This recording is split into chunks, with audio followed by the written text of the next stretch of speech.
come on. Serious suggestions, please. I'm not trying to write a thriller here. It's supposed to be an essay, you understand? An essay. That means facts and logic. Well, if it's facts and logic you're after, you shot yourself in the foot with your choice of research topic, didn't you? The Tatara Suna mystery. When so much remains unexplained, there's little to be objective about. Unless, of course, you restrict yourself to textual criticism. Yeah, well, this is my teacher's area of research. I can't change that. But it's fascinating enough without having to sensationalize it, don't you think? The strange location, the missing details, a mysterious person. I want to write my essay on something interesting, and I'm interested in getting to the bottom of all this. That's the only reason I came to you. Yes, you came to me, so all the more reason to take my advice. The fact is, it's the dramatization that will make people want to read it. There's no getting around that. Okay, but... Did one of them just mention Tatara Suna? But that's all the way in Inazuma! Is it just Paimon, or is it kinda unusual for someone in Sumeru to want to write a paper about that? Everyone here's just going about their business. Maybe it really is just Paimon. Guess people here are free to research pretty much anything. Great! Let's go find out what this Tatara Suna mystery is all about.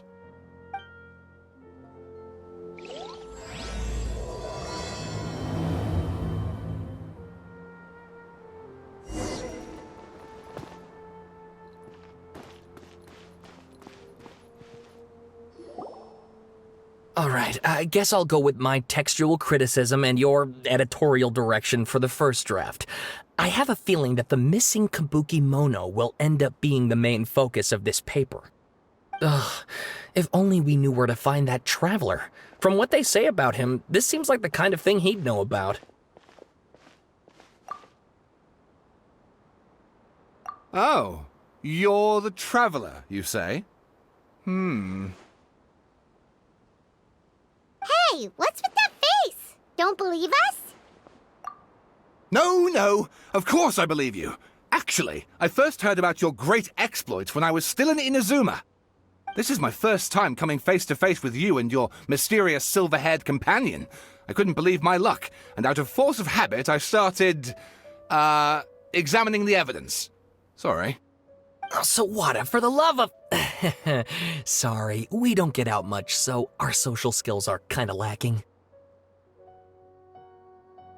Traveler, I hear you've helped many people a great deal and been to many places. Would you be able to tell us about Tatara Suna? Actually, we don't know much about that place either. In fact, we only came over here because we heard you talking about it and wanted to learn more. I see. My teacher chose this area of research as a personal challenge. He said it's difficult to get into because even Inazumans don't know much about Tatara Suna's past. But who'd have thought that... If you don't mind, I'd love to show you all my outline for the book I'm writing about Tatara Suna. Hold on, Sawada. Don't you think that's a bit of a deep dive for a first read? Well, fair point. In that case, please ease yourselves in gently by taking a look at Akaba's latest essay draft.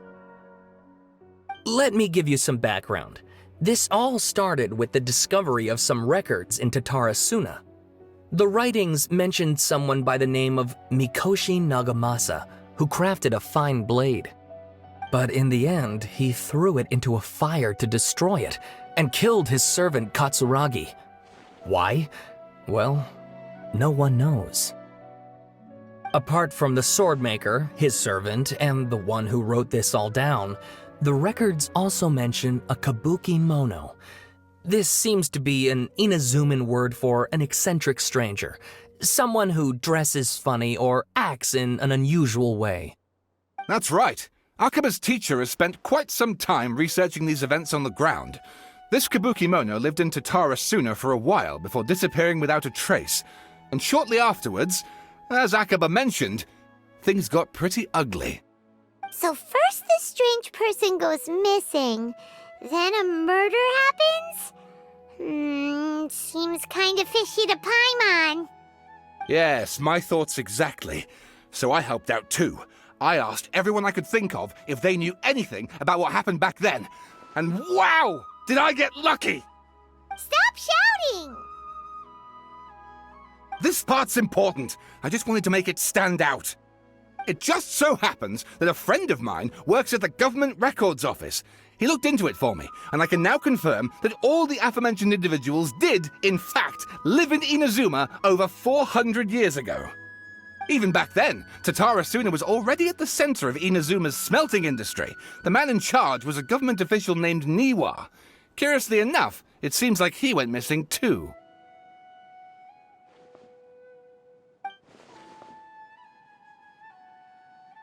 Wait, so there are 2 missing people in this story now? That's right! What's more, Niwa is a name with a lot of history to it. Have you ever heard of the great swordsmith clans of Inazuma? Oh, the swordsmiths? Yeah, like Ishin art and so on? Wow, yes. You really know your stuff.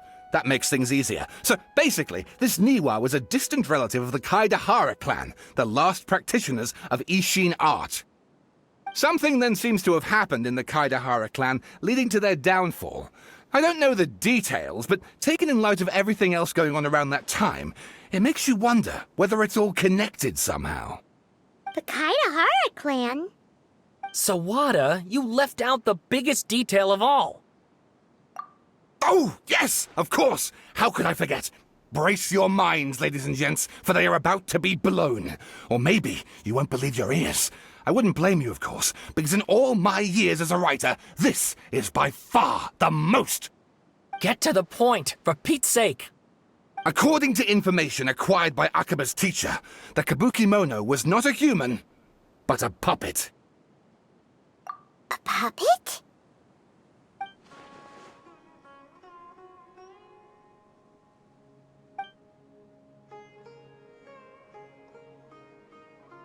Aha! Judging by the looks on your faces, you do know something after all.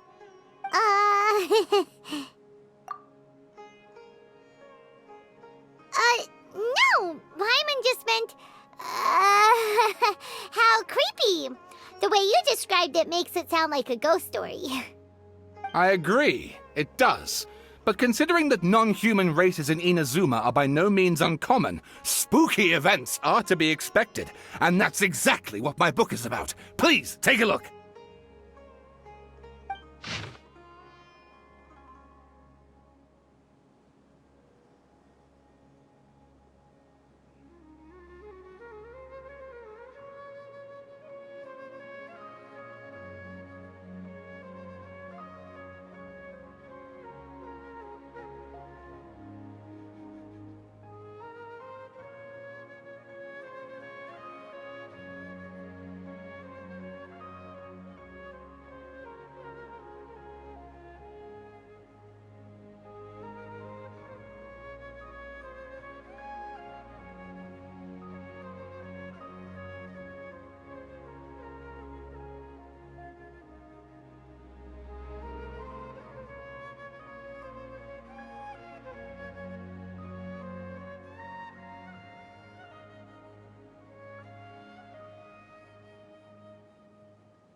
Oh, and please read my essay draft as well.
Sawada was encouraging me to follow his more creative approach, but I think essays should be grounded in facts.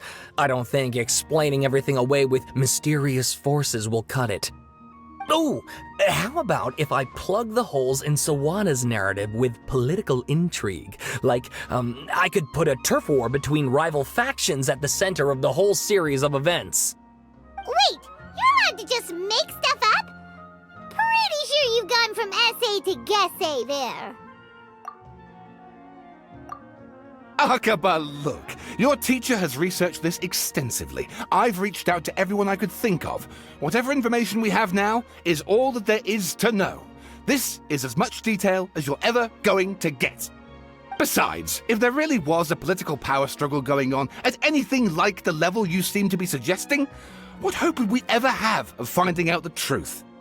Good point. Okay, back to the drawing board, I guess. Give me some time. I need to find a new angle on this. We have some other stuff to do, so we'll have to say goodbye for now. Good luck with your essay! All right, thank you. If you find out any more info about all this, please do let me know. Thanks so much.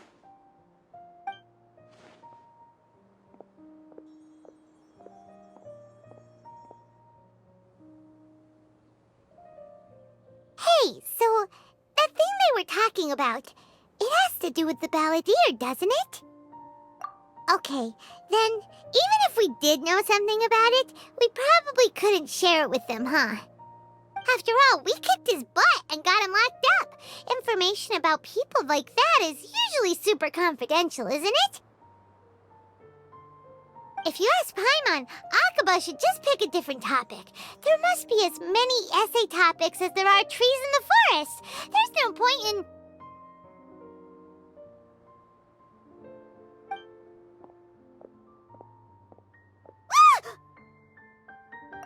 Hey, did you see that? He literally just went by, over there. It looked like... the balladeer! No, it can't have been. He got locked up. Oh, quick, let's catch up and see.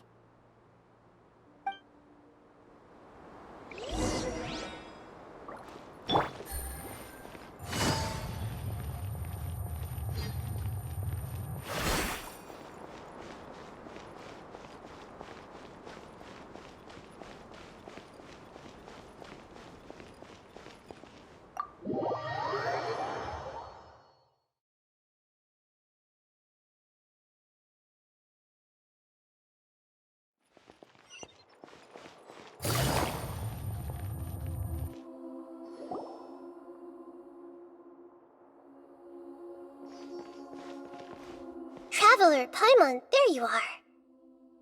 Nahida! Bad news. We just saw the balladeer strolling around in public. Did he escape or... Ah! It's him! Sure enough, you're here. Hey! What are you doing in the sanctuary of Surastana? Aren't you supposed to be locked up? I know you must have a lot of questions. Please, allow me to explain. It was my idea to set the balladeer free. We made a deal, and he's gonna do some investigation in Irminsul for me. A deal? Huh. You sure you trust this guy? What did you expect? Why do you think Sumeru would keep me around otherwise? Or maybe killing me is all you can think about. But if that's the case, why haven't you done it already? Don't flatter yourself. It was... Nahida said there's still some mysteries in you to figure out. Ah, so if it were up to you, you'd finish the job? Guess I had you all wrong. There I was thinking you were just getting cold feet. Well, that escalated quickly. Not a good start. Could I ask you all to please calm down? But Paimon's worried about you, Nahida. Don't let him trick you. It's not every day you see people questioning the God of Wisdom's judgment. Just when you think you've seen it all. Don't you dare try to drive a wedge between us! As long as the terms are reasonable, I don't think there's a problem in making a deal. Even with the balladeer. Well, I for one have no reason to doubt you. Considering you even struck a deal with the doctor. Yes, one in which I gained valuable information. You'll come to understand more about that in the fullness of time. The balladeer's power was all but completely spent after your battle. He's no longer strong enough to be a strategic threat to us. That puts him in quite a precarious position. Plus, he's a former harbinger with knowledge of many of the Fatui's sensitive secrets. Being stuck here in Sumeru could make him a sitting duck, depending on how the Fatui plan to respond. Wait a second. Farmer? You mean he's not a harbinger anymore? I take no pleasure in saying this, but it seems as if the doctor had no intention of welcoming back a loser, so... Sometimes it's you using them, other times it's them using you. Most human relationships are this way. Certainly all the stable ones are. That's how it was between me and the Fatui, and also between each of the harbingers. So as long as you have some value to offer, nobody will ever abandon you. But after recent events, even I have to admit that I'm not worth quite what I used to be. Well, if the Fatui are gonna reevaluate my utility, I need to have a backup plan for myself. As we discussed, I don't like causing harm to living beings, and you said you need protection. So, why not join forces with us? I think these two have made their objection to that idea fairly clear, don't you? And they're your friends, so I guess you'll be siding with them. Yeah, obviously! Nahida, don't listen to him! Then let's put that discussion to the side for now. We still have time. Today can be a trial run. Where we go from here will depend on how well we manage to cooperate today. All right, then I'll do what we agreed. Good. Go now, and keep in touch.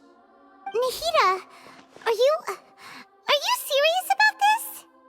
Yes. I have my reasons for this decision. In fact, I'm largely doing it for your benefit. Yes. As I told you once before, there's information about your twin in Irminsul. Oh, yeah. Actually, that's the whole reason we came to see you today. So, you have an update on that? Mm-hmm. You may remember me mentioning that the Fatui had not included your twin's details in the Descender category. This is an extremely important point. It's possible that the Fatui have other information that even I don't know about. And since the Balladeer used to be one of them, he'll be better acquainted with this information than I am. He was granted the power to connect with Irminsul when he almost became the god of a new era. Even though he no longer has the Gnosis, some traces of its power remain in him. He can still connect. The amount of information in Irminsul is vast beyond description. Sifting through all of it without knowing what to look for would take too long, even for me. So I asked the Balladeer to search in Irminsul for any information about the Descenders. He's more familiar with this kind of information, and should be able to find it more quickly. Exactly! Or what if... Paimon just doesn't trust him! He's treated us as enemies every time we've run into him! I understand. But sometimes, everything is dictated by which side you're on. How things will go in the future depends on what information he brings back. And Traveler, I know what your heart desires most of all. Our minds have connected several times before. There is a corner of your heart reserved for an intense longing. A feeling of being all alone in the dark, searching for the one candle whose light still burns. As Sumeru's deity, it is my responsibility to be on guard against the Balladeer. But as someone who counts you as a friend, I want to do something for you. If this deal with the Balladeer can give you the answers you've been longing to find, then it's worth it. It's my pleasure, really. You're Sumeru's hero. You've more than earned it. Paimon's still worried about this idea. Is there anything we can do to help? I was going to contact you about that, but then you suddenly showed up on your own accord. Seems like we have a telepathic connection. In fact, I was going to ask you to supervise the Balladeer on my behalf while he carries out the task I assigned. Even though he only has a fraction of his full power left, that's still a fraction of a former Harbinger. If you could accompany him, it would put my mind at ease. Of course, I'll be there to help guide you through Irminsul from the outside.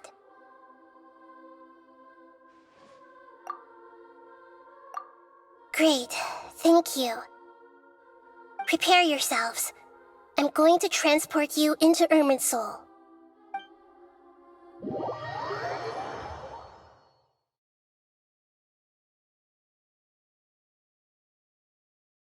Wow, it looks pretty different here compared to last time.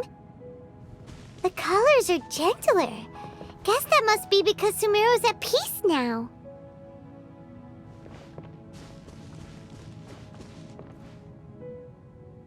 Look at that. Hot on my heels. You know, you didn't have to cut your catch-up short just to keep me company. Oh, but I guess you panicked when you realized that I might enter Irminsul ahead of you. Shut your beak, jailbird! No way a prisoner gets to be so smug! I understand that prisoners have to put up with harassment from the guards, but right now, I'm on temporary release, so maybe you should think about backing off a little. Sounds like a successful rendezvous. I need to be quite clear about something. In a few moments, you'll be entering into the innermost region of Irminsul. It is an environment like no other, and the most important place in all of Sumeru.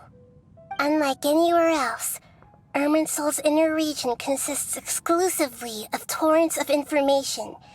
You must put aside your differences and be extremely careful as you navigate your way through. I know there are many grievances between you on both sides, but it is essential that you remain calm after entry. This is as much for your own safety as anything else. Fine. Let's call it truce. But only until this mission's over. Let's cut each other a little slack, shall we? We are going to be traveling together after all. Per my agreement with Lesser Lord Kusanali, I'll be at the front. It's my job to lead the way and get rid of any obstacles in our path. All you have to do is keep your pretty eyes open and try not to fall behind. You sure are confident. Paimon will give you that. You make it sound like you're even more experienced at adventuring than us. If there are no further objections, I suggest we get going. Or did you need some time to mentally prepare yourselves? Ew! Ugh, the snark on this guy. It's unbearable. We can start now. Irminsul access granted. Initiating connection procedure. Is this a small sapling? Oh, darn it! Come on, let's catch up with him.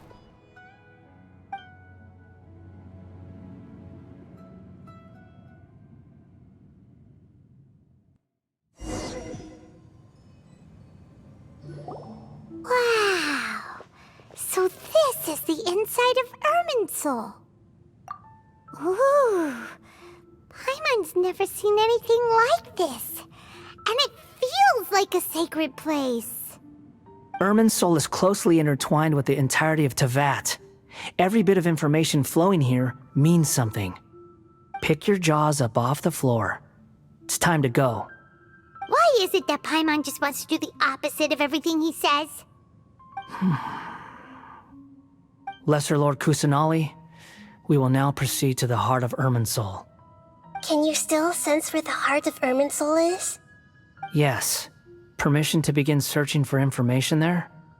Permission granted. Go ahead. Let's go. Stay close. Don't go running off. Hey, so, say we did go running off in here. What would happen? What are you smirking at? I was just imagining the look on your travel companion's face if you went and got lost. Anything's possible in here. You can't rule anything out. So if you want to stay safe, your best option is to stick close to me.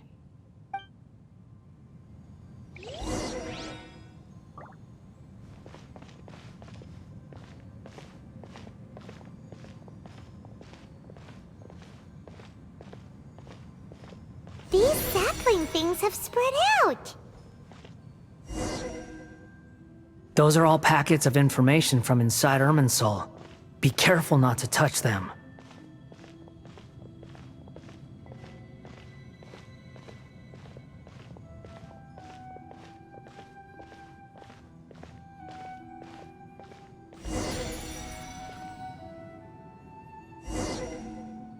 It looks the same in every direction.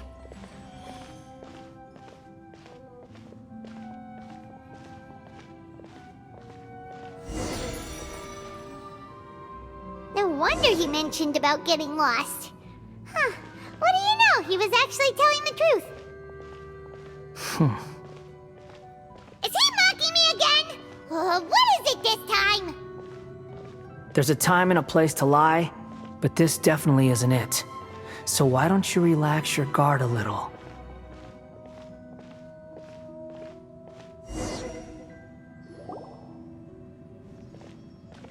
We're here. What a huge tree!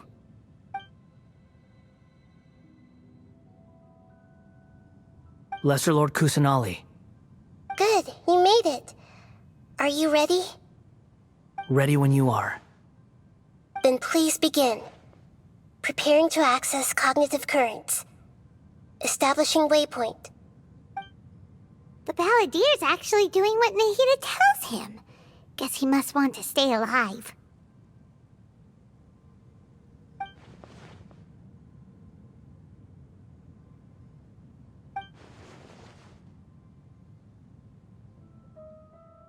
The rest is up to you.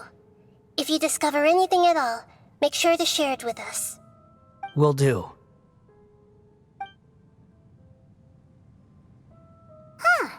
For once, we're the ones with nothing to do. Traveler, Paimon, would you like to talk? Yes, I've also invited Paimon to join. Huh? What the? We can talk to each other inside our heads?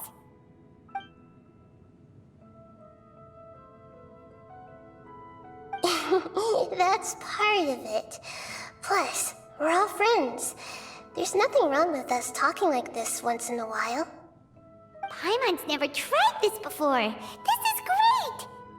So, Paimon's been wanting to ask you something. Don't you think the Balladeer's a bit of a walking contradiction? He's always talking back, but he seems to listen to what you say.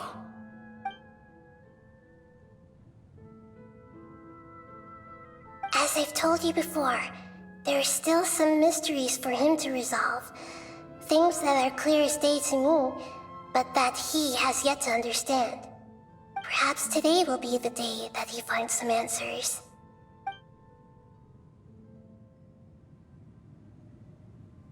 Well done.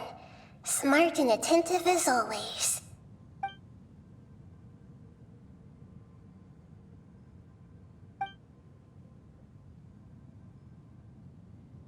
So, you made contact with that part of his mind. Well, it's true. Betrayal turned the Balladeer into the person he is today. Huh. Paimon thought nothing could get under that guy's skin. Turns out, he can get hurt and angry just like anyone else. Everyone has a history, Paimon. Even if you're a puppet created by the Electro Archon. Speaking of puppets, we ran into two people at the Academia today talking about an essay. Turns out their topic was about the Tatarasuna incident. Nahida, do you know anything about that? If you mean the mysterious events, the Kabuki Mono and so on, yes. I know about all of that. Really? Because from what they were saying, it sounded like lots of Tatarasuna's history is still unexplained. And most of the information we have now is just from people filling the gaps with their imagination. At least that's what they thought. Oh? How interesting. Those two managed to deduce quite a lot through guesswork alone. So the Gesse got it right? Well, they guessed right about one thing. Tatarasuna was sabotaged. Must be a riveting conversation you three are having. Funny how all the good ones happen when I'm not involved. What makes you think we're talking to each other? Don't insult me. You're having a private conversation without me. Obviously, I must be the topic of said conversation. Of course you do. You can't have your prisoner knowing too much. So, have you found anything yet? Still looking. Don't get your hopes up, though. You and your twin come from outside this world. It wouldn't surprise me if there was nothing on either of you in Irminsul at all. Wait! How did you know about that? Did Nahida tell you? It's not like we've never met before. And anyway, you're world famous. It'd be more surprising if I didn't know a few things about you. Right now, we have to keep the peace. I'm not interested in creating more misery for myself. and making cordial conversation is something I can manage. Huh? Wait. This light, it looks similar to those saplings. What could it be? Anonymous data.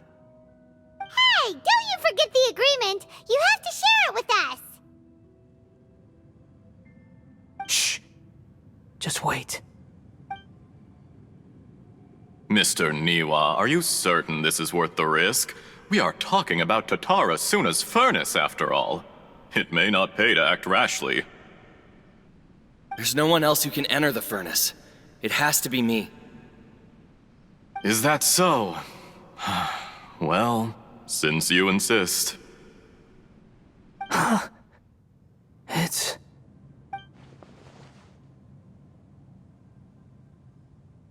Whoa!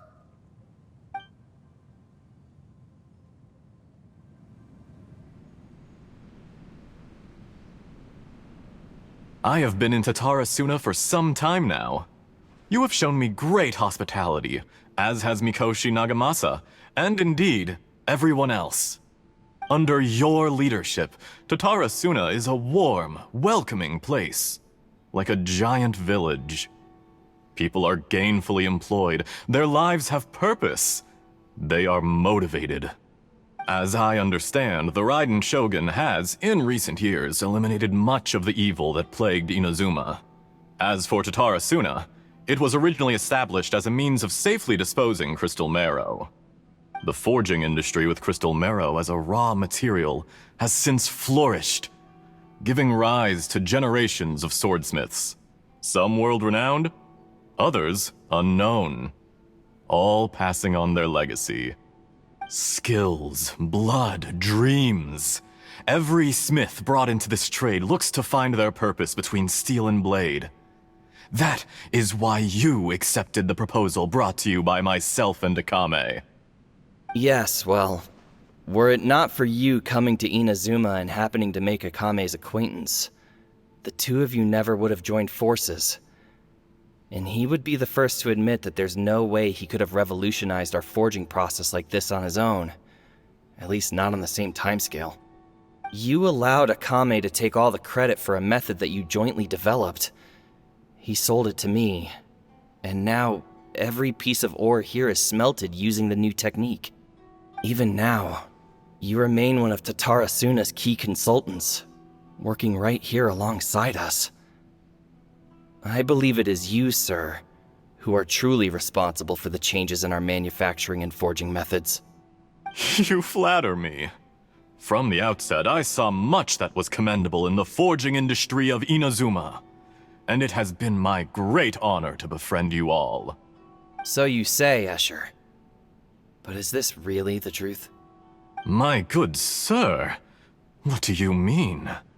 I tried to resist thinking it was all connected, because I didn't want to speculate, and I didn't want to believe that things could turn out this way.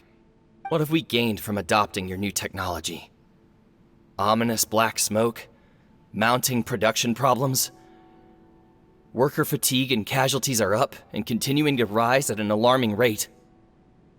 And recently, as you well know, someone died because of that strange filth inside the furnace. We've kept the truth from spreading outside, but still, I suspect you understand it better than I do. None of the people who went out to get help have come back. Now, our mutual friend, the Kabuki Mono, is taking the Golden Feather to Narukami Island to seek an audience with Shogun. This is our last hope. But that doesn't faze you, does it, Escher? Nothing does. Otherwise, why would you still be standing there with that smile on your face? I'm just surprised that you finally chose to be so sincere. I'm sure you've been harboring these suspicions for quite some time. Mikoshi Nagamasa may have noticed that there was one common denominator among all these events. Namely you, Escher. But Mr. Mikoshi is more cautious than I. He does things by the book. After all, Nagamasa is the adopted son of Mikoshi Torichio. the yokai struck down by the shogun's own hand. If he truly seeks to redeem his family's honor, an abundance of caution is well advised. You're well informed on the subtleties of his situation for a mechanic all the way from Fontaine. Are you sure you're not a little overqualified? Why, Mr. Niwa, are you suggesting I find a job as a diplomat? Sadly, I am so very attached to my craft. Enough, Escher. I'm here because an evil force is raging inside the furnace. And someone needs to take your new device inside the high-risk zone so we can absorb it and put an end to the problem. I'm in charge here. And I'm about to take some responsibility and head inside. Probably to my death. But what about you? What are you still doing here? Judging from the look in your eyes, you don't seem to trust me. Drop the act! We're past that now. Whoever you are, it looks like your plan to destroy Tatarasuna has worked. I just want to know what you're still doing here. What's left? Don't you have all your answers by now? Honestly, I'm just waiting for the right moment. A moment like this, where you finish talking and I stop you from entering the furnace. You...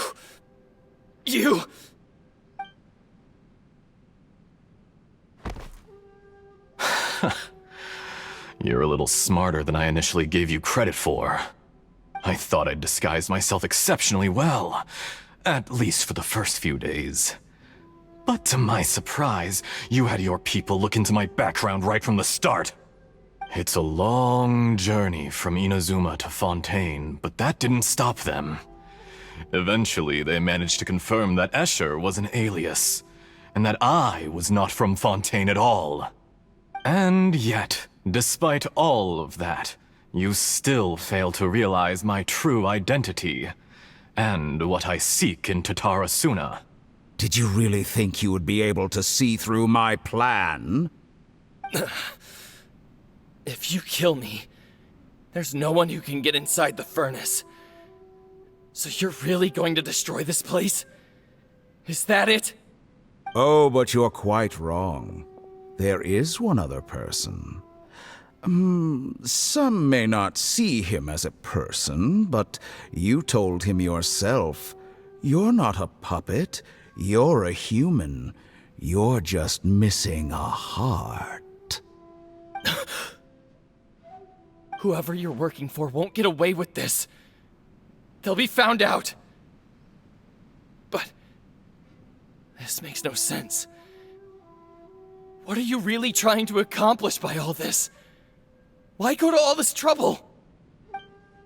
It's no trouble at all. Patience is a virtue which I have in abundance. This is all part of a carefully controlled experiment. If you must know, I'm happy to divulge my true identity. I'm a Fatui Harbinger. Call me the Doctor. The Fatui? Who?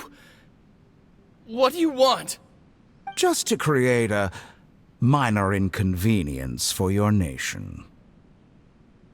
That's it?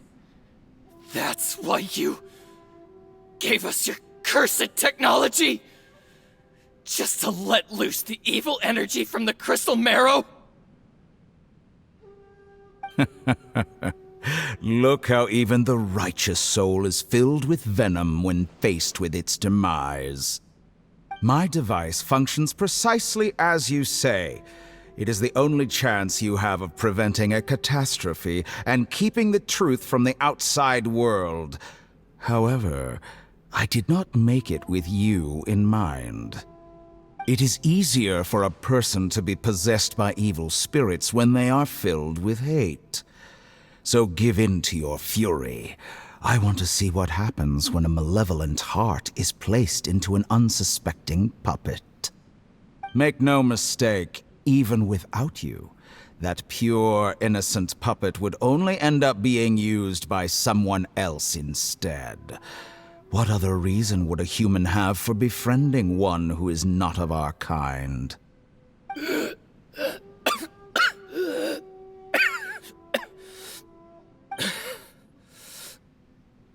If you give him my heart, tell him that both Nagamasa and I see him as one of us.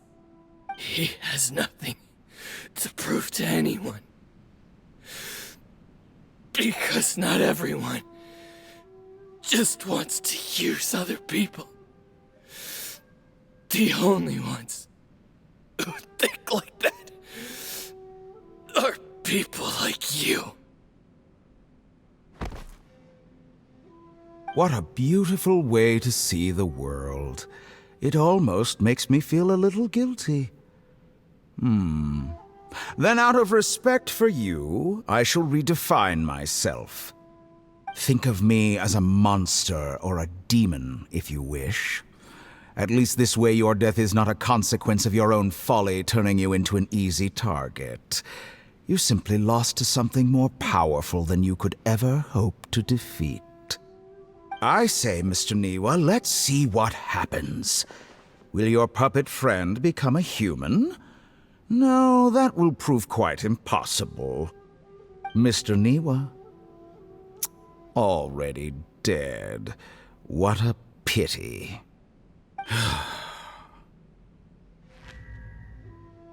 Jester, I have completed the task you gave me, creating a gap and infiltrating Inazuma's inner workings.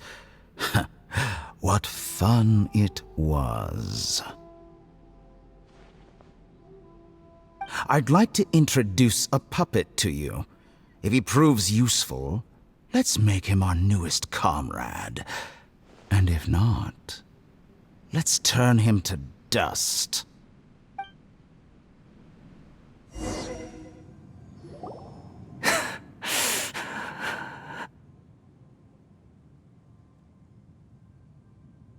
Hey, are you alright? Dottore.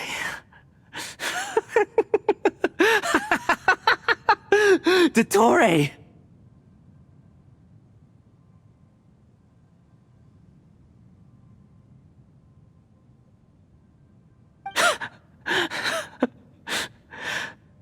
Good. Good. Was that the doctor? Did he turn into a mechanic from Fontaine? But why did we see things from his perspective? When I touched the doctor to confirm whether he'd eliminated all his segments, I read this memory in his mind. You have to admit, it must be the truth.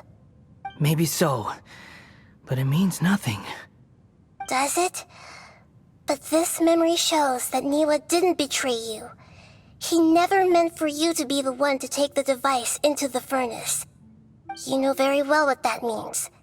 Even more so than I.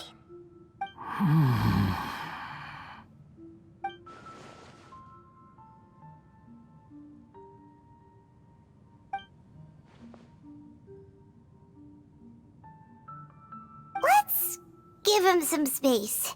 He looks really mad. Paimon doesn't want to be anywhere near him right now.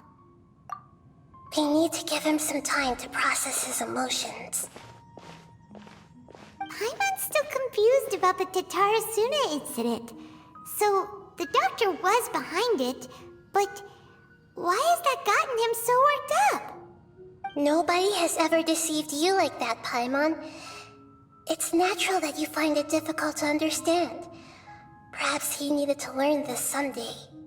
So now you have the complete picture. Katsuragi took the Kabukimono to live with the people of Tatarasuna. Later, the doctor showed up, disguised as the mechanic from Fontaine. And that's when the trouble began. It was all a horrific experiment planned by the doctor. Everything he did was just to plant seeds of disaster in Inazuma that would bear fruit in the future. Of all the unwitting participants in the doctor's experiment, the balladeer became the main test subject. After the events you just saw in that memory, the doctor put Niwa's heart into the device and handed it to the balladeer. Then, he instructed him to enter the furnace and absorb all the filth caused by the smelting process. The load was far beyond what he expected, but the balladeer survived. He left the furnace in sheer exhaustion and said to the mechanic, "This device seems to have protected me. What's in it?" The mechanic answered, "Niwa fled this place for fear of punishment, but he left you a gift. He said it's the one thing that you've been looking for." He took it straight from the chest of one of his innocent servants.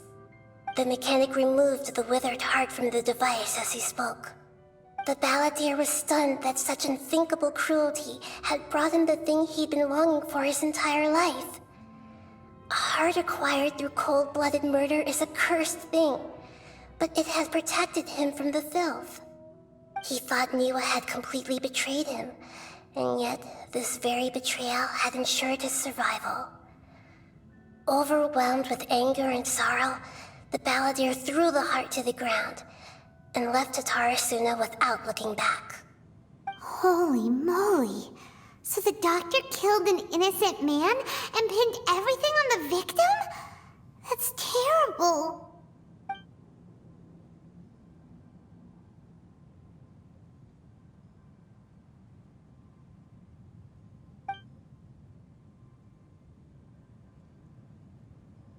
Yes. Only if he understands this can he choose a new path forward. Tottori, you brazen-faced... Niwa didn't run from justice. You killed him.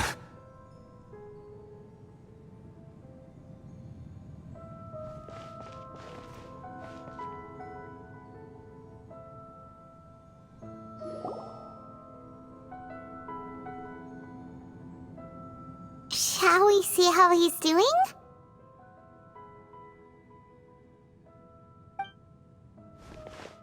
Hey, you alright? That's a scary expression. Are you worried about me? If we didn't have such a history, I'd almost think that qualifies me to be your friend. It won't. I'll keep my end of the deal. Hey, aren't you investigating the stuff we want to know about? That's why we're here. But unfortunately, there's no information about the Descenders in Irminsul. Even if you can't find anything, that seems to confirm it. Irminsul does not keep records on the Descenders. Anyone who comes from beyond this world is not counted as part of Tevat. Oh, does that mean we have to leave empty-handed? Don't thank me just yet. You look really upset. Well, since Irminsul was a dead end, I guess I can share some other info that might interest you. Huh? About what? The reason why there are records about your sister in Irminsul. It might have something to do with Conria. Apparently, Conria was her first destination when she arrived in this world. Plus, she only came to this world because the heavens responded to the summoning. The heavens responded? The Jester told me this himself. You can take his word on this. He was a royal mage in Conria, and lived with your sister for a time. I don't know the details. It's up to you whether you want to believe me. All I can say is, I wouldn't lie to you about this. Did you get all that, Lesser Lord Kusanali? Yes. Astonishing news. Does this info count towards my mission? It wasn't from Irminsul, but was it valuable? Very valuable. Good. In that case, I'll take some time for myself now. Huh? What have you done? Lesser Lord Kusanali was right. My power's all but completely spent. Even if I use all of the divine power left in me, I can't sustain this shield for very long. I shared a secret with you, and now you owe me. So in return, I'd like you to answer a question for me. Give me your hand.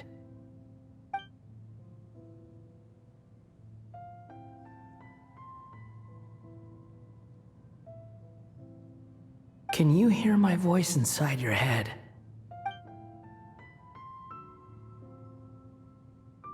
No, I can't do anything like that anymore.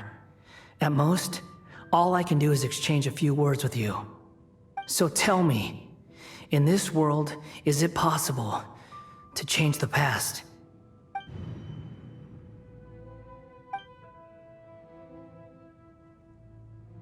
Done. Huh? What the? What happened? Paimon only saw you hold hands for a second. Nothing. I was just thanking him for helping me.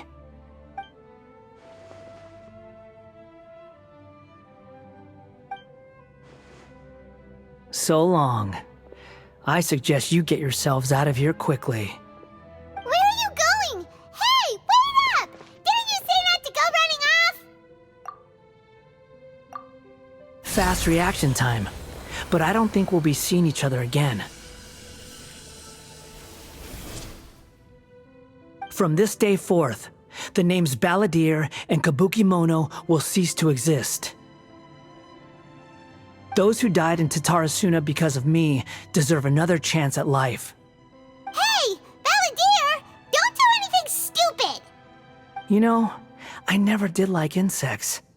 Hordes of the puny things swarming together can be a real nuisance. And I enjoy nothing more than to stamp them out like the pests they are. But if a colony of harmless ants isn't threatening anyone, I guess they deserve to be left alone. Luckily, everything can be set right. It's time to solve this once and for all. Balladeer! Balladeer! Uh-oh, he disappeared. Come on, we gotta find him somehow.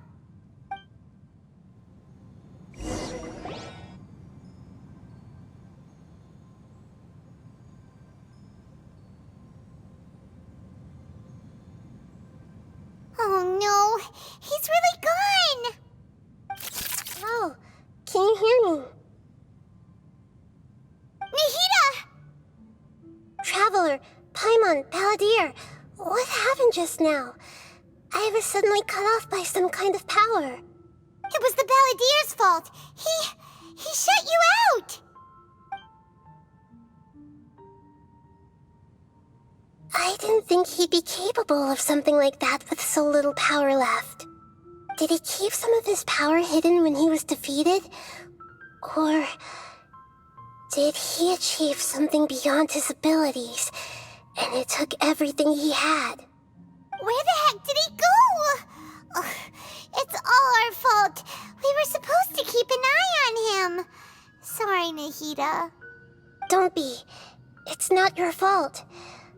Please, let me handle this from here, even though I'm not sure I can solve it. We're running out of time.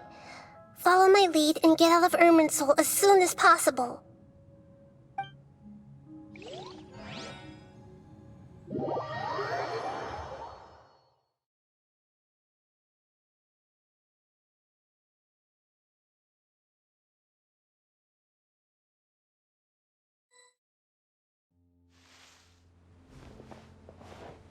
We're out! And we're at, an inn or something? This is an emergency. I'll have to ask you to stay here for now. Everything's arranged, and nobody will disturb you. I'm sorry, but this isn't something I need your help with. Leave this one to me. An emergency? How bad is it? Nahida, will you be okay? Don't worry. If my assessment is correct, though there may be some minor disturbances, it won't lead to a disaster. Please rest and recover your strength here until I say it's safe. Her voice has gone. Paimon can't shake the feeling that something really big has happened. What do you think the Balladeer meant? And why did he suddenly grab onto you before?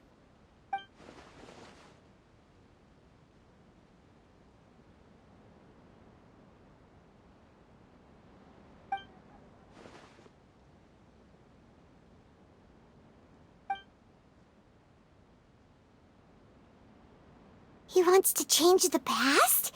But people. Right! You can't just rewrite history. All that stuff happened already in real life. It's like, imagine Paimon drank all the water in this inn. Even if no one was there to see it, Paimon would sure as heck remember drinking it. So, why does Paimon still have a bad feeling about this? Paimon can't help but feel scared about what he might do. Oh, Paimon's so confused.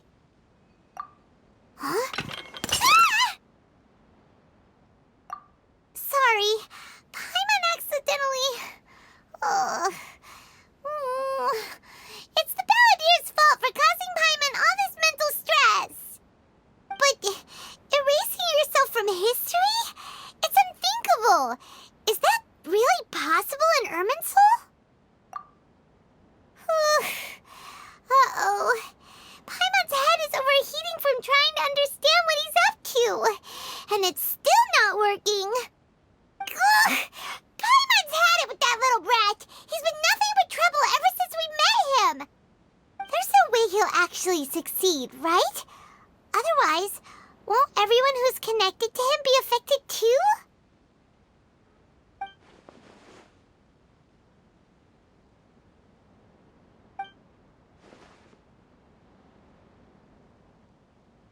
There's nothing we can do about it at this point. Hey, have you got any ideas on what we should do next? Seems like now there's nothing left for us to do but to go to sleep. But Paimon's still so worried. Paimon won't be able to sleep a wink tonight. So, how about, we list all our favorite foods to take our mind off things? Heck, if that doesn't work, Paimon's probably gonna collapse of anxiety here. Alright, Paimon will start. First dish. Munstack grilled fish. Oh, and chicken mushroom skewers. Tea break pancakes. Cream stew. Sauteed matsutake. And Dragon chili chicken. Almond tofu. Satisfying salad. Oh, also Adeptus Temptation. Golden shrimp balls. Triple layered consomme. Lotus seed and bird egg soup. And...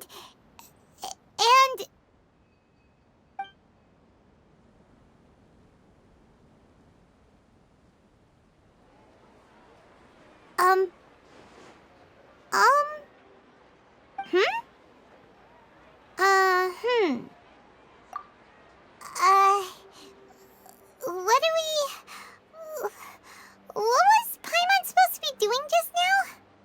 Paimon was, talking? Huh. Paimon suddenly can't remember what she was talking about. What was it? The Balladeer? Is that a food too? Huh. Weird name, though.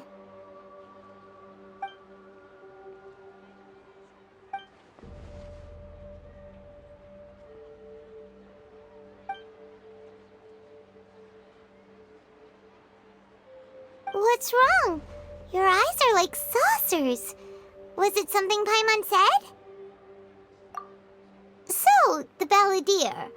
Is that someone's name? 'Cause it sounds like a nickname or something.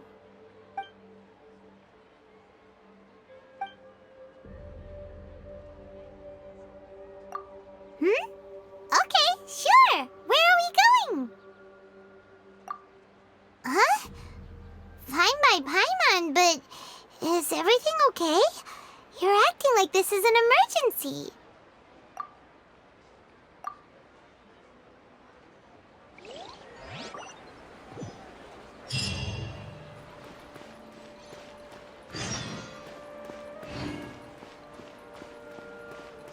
It'd be more interesting. The new book from Yai Publishing House. Welcome to Bonton Sangha Detective Agency. What do you have me solve?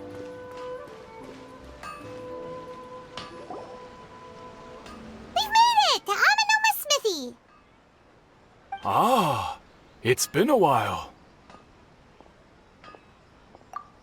Of course. Go ahead. Oh. Now there's a question I wasn't expecting. Very well. I'll tell you what I know once more. The once renowned Raiden Gokuden, comprised of 5 branches: Amenoma, Futsu, Ishin, Hyakume, and Senju. The art of forging practiced by these 5 clans was first taught to them personally by the almighty Shogun. Over time, the 5 branches diverged from one another as generations of bladesmiths honed and perfected their craft until they became 5 distinct traditions. Most of the great swordsmith clans of old have since fallen into decline, and for a long time, only the Amenoma branch kept its art alive. But fortunately, Kaedehara Kazuha recently returned to Inazuma and took up the mantle of the Ishin art. Now, 2 clans remain of the original Gokuden 5. If my memory serves me right, you yourself were present when he forged the Ishin blade. Oh, yeah, we were! Paimon remembers that now. We learned a bit about the decline of the Raiden Gokuden then, too. It seems like such a shame. That, my friends, is a tragic tale indeed. In fact, this was not made known to me for most of my life. All these years, I knew of those great clans' demise, but never the cause. Only recently, when the question was on my mind, did I ask Kaedehara Kazuha about this. He told me that, as we are both heirs to a branch of the Raiden Gokuden, it was right that I should know the truth. There is no harm in telling you, but I must warn you. It is a dark and sorrowful tale. The Raiden Gokuden were the targets of a murderous rampage by a vengeful bladesmith. Vengeful? Why? 400 years ago, so I'm told, there was a catastrophic malfunction in Tatarasuna's furnace. One brave swordsmith heard the commotion and chose not to flee, but he rushed to the scene, hoping to prevent a disaster. Tatarasuna was home to a state-of-the-art forging and smelting operation in that day, and overseeing it was the armory officer. His surname was Niwa, though he had family ties to the Kaedehara clan. Knowing that they had just one chance to save countless lives, Mr. Niwa and the swordsmith leaped together into the furnace. The furnace quickly stabilized, but neither of them made it out. The smith's death, though heroic, dealt a devastating blow to his family's fortunes. His orphan son was left to fend for himself, and grew up deeply resentful at the world. In his heart, the whole of Inazuma was culpable in his tragedy. He hated the almighty Shogun for her apparent indifference towards his father's death, and he hated everyone who had done nothing to try and save him. Powerless and destitute, the only legacy he had to pass on to his children was his hatred. Generation after generation bore this grudge, living in utter misery. Alas, if only the story could have ended there. But 100 years ago, the then head of this family reached the end of his wits. He could bear their fate no longer, and yet he could do nothing to change it. Finally, he made a drastic decision to take revenge on the Raiden Gokuden. In doing so, he sought to vent his pent-up anger and shake the very foundations of Inazuma's forging industry. In his fury, he murdered indiscriminately, killing even bladesmiths from the Hyakume clan which he belonged to. His goal was absolute, the devastation of all of the Raiden Gokuden. But when he came to the Kaedehara and Kamisato clans, his killing spree came to an abrupt end. He failed to catch them unawares. They fought back fiercely, and they did not spare his life. That is why the Kaedehara clan and their Ishin art survived that day. I suppose they were the lucky ones, under the dire circumstances.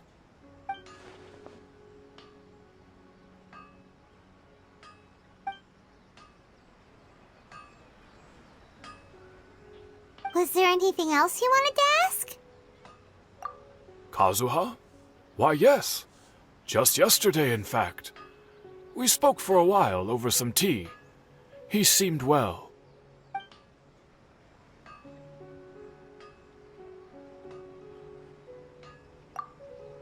My pleasure. Don't tell Paimon. There are other places you want to visit too, right? Your expression says it all. You can't hide anything from Paimon. On to the next stop. Lead the way, traveler. Paimon will be right behind you.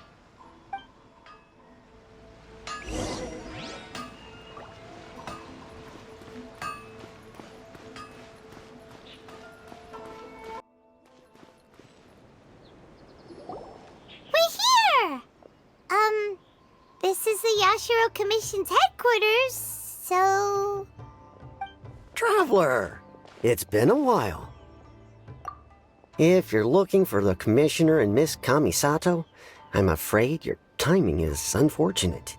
They're not here right now. Are they out on business? The Commissioner is out on business, and Miss Kamisato is standing in for some meetings in the Commissioner's place. If it's urgent, you're welcome to wait inside until they get back. What do you think? Shall we go in?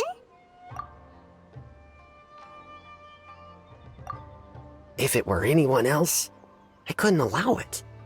But seeing as you're so close with the Commissioner and Miss Kamisato, I think it should be okay. We'll be heading in then. Thanks!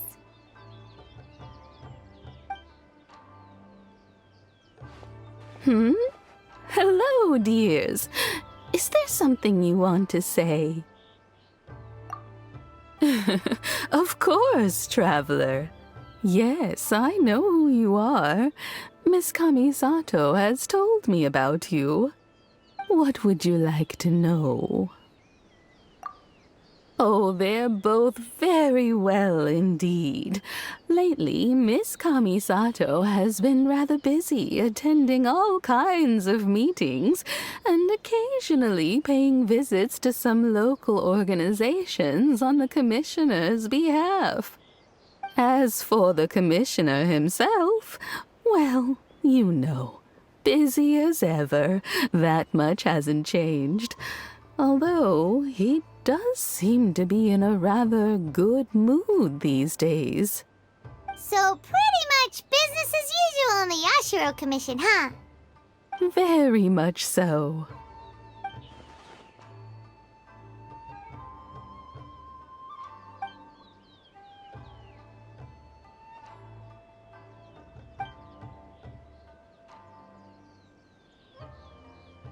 Well, got any more questions? You're very welcome. In fact, I would love nothing more than for you to come and visit more often. But I'm sure you must be far too busy to have time for that. Miss Kamisato talks about you all the time. She seems so thrilled to have you as a friend, and she's always saying how talented you are and how much she admires you. I must say, many things in Inazuma seem to have taken a turn for the better since you arrived here. So you're not just Miss Kamisato's knight in shining armor, you know. You're a hero to us all. Alright, goodbye for now. Where are we going next? Great! Goodbye, ma'am! Don't worry, we'll see ourselves out. All right, then. Take care now. Hope to see you soon. Oh, are you two leaving already? Yep, everything's taken care of now. Don't worry. Very well. Safe travels. Goodbye.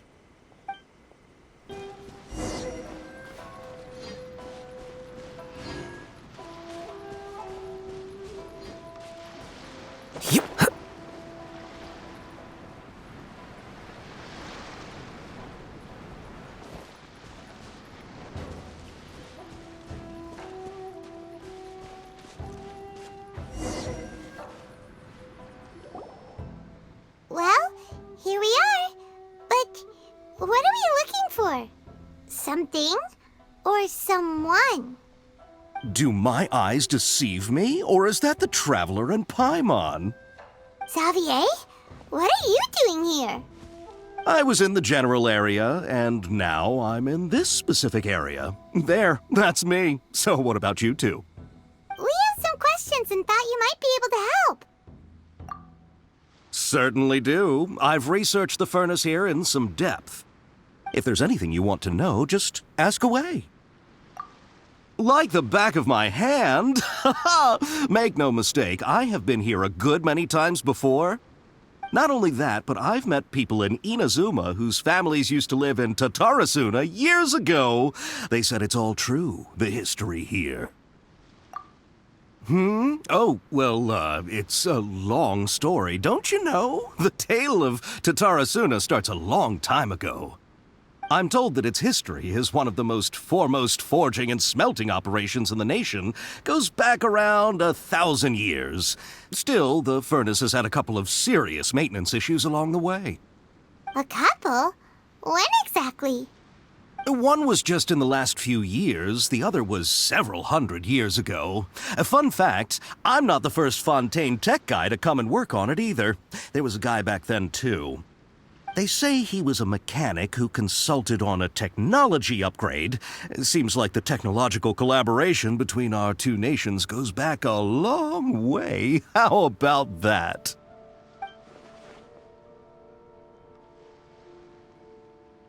Hey, weren't you gonna ask Xavier something about Tatarasuna? Come on, ask already! Oh, I didn't realize you two were here for a history lesson. Me neither. Paimon doesn't know what's gotten into this one today. Feels like we've been preparing for a history exam or something. What brought this on? Did you just wake up today with a sudden burning desire for historical knowledge? Sure, go ahead. A kabuki mono? No, I can't say that I have. I do know the word, Inazuman for those eccentric types who always go around dressed to the nines. Just the sort of person that I'd like to meet, actually. But sadly, I've never had the pleasure, nor have I come across anything to do with a kabuki mono where Tatarasuna is concerned.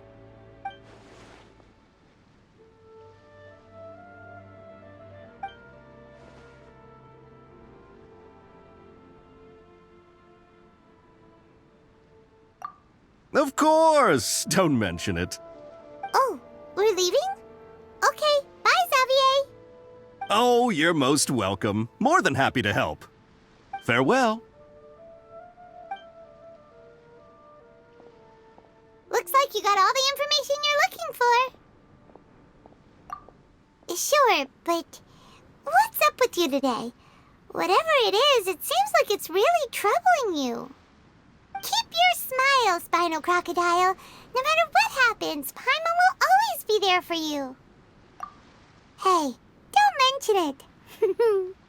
Alright, let's head off and go meet Nahida.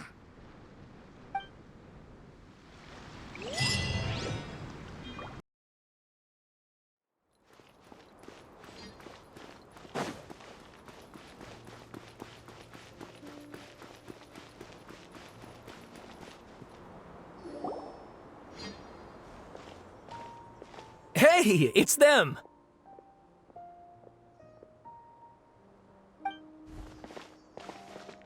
Akaba, Sawada, you're still here?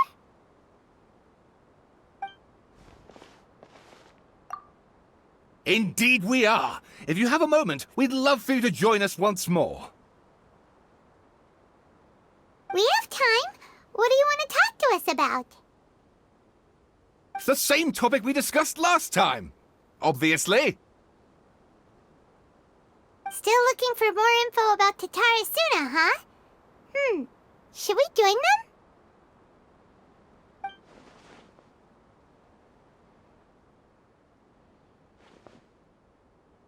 Unfortunately, we haven't made any real progress. Huh? Oh, of course.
I presume you'll want to read mine as well.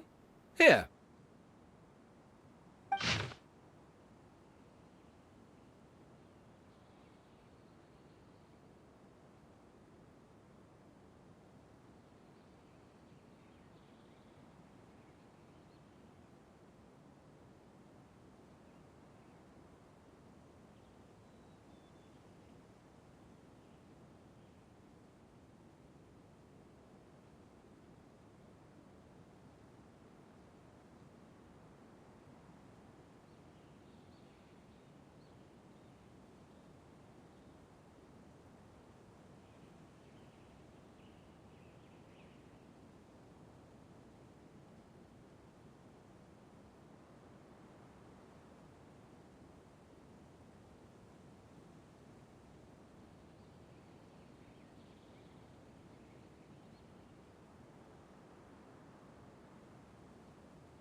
Well, what do you think?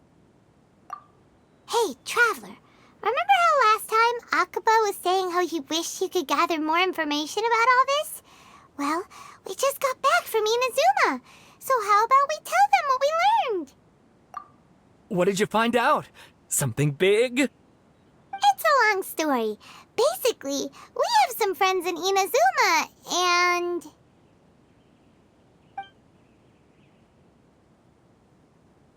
Wow, so many new details. Thank you so much for sharing that with us. Well, well, so it all comes down to one man's desire for revenge. Huh. You heard this from a member of the Amanoma clan, you say? Then I guess it must be true. Ugh. So there's no ghost story here after all. This new information actually lends further credence to my hypothesis. Evidently, swordsmiths were seen as having an incredibly prestigious role in society those days, to the extent that harming them was conceived of, at least by the perpetrator, as a way of exacting revenge against those in power. Yes, okay, point taken, you were right. But that doesn't mean I can't carry on with my novel. And they're back at it. These guys are really into this. Oh, so sorry. Look at us, prattling on about our projects and ignoring you. Thank you so much for the information. You're welcome. See ya. Keep us in the loop if you find out anything else. Will do.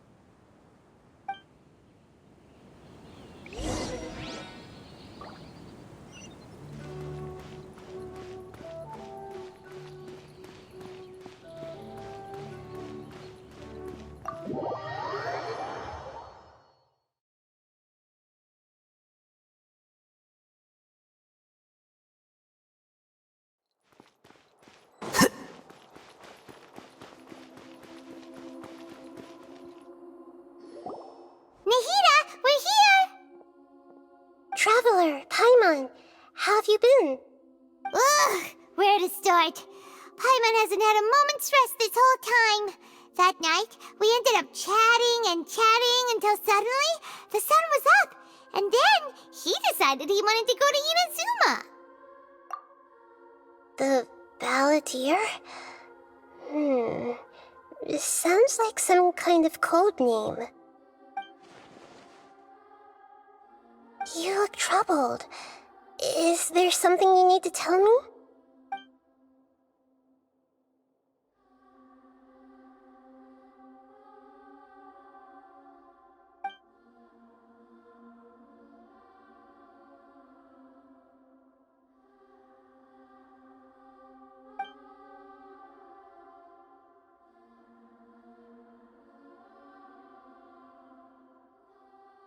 Traveler?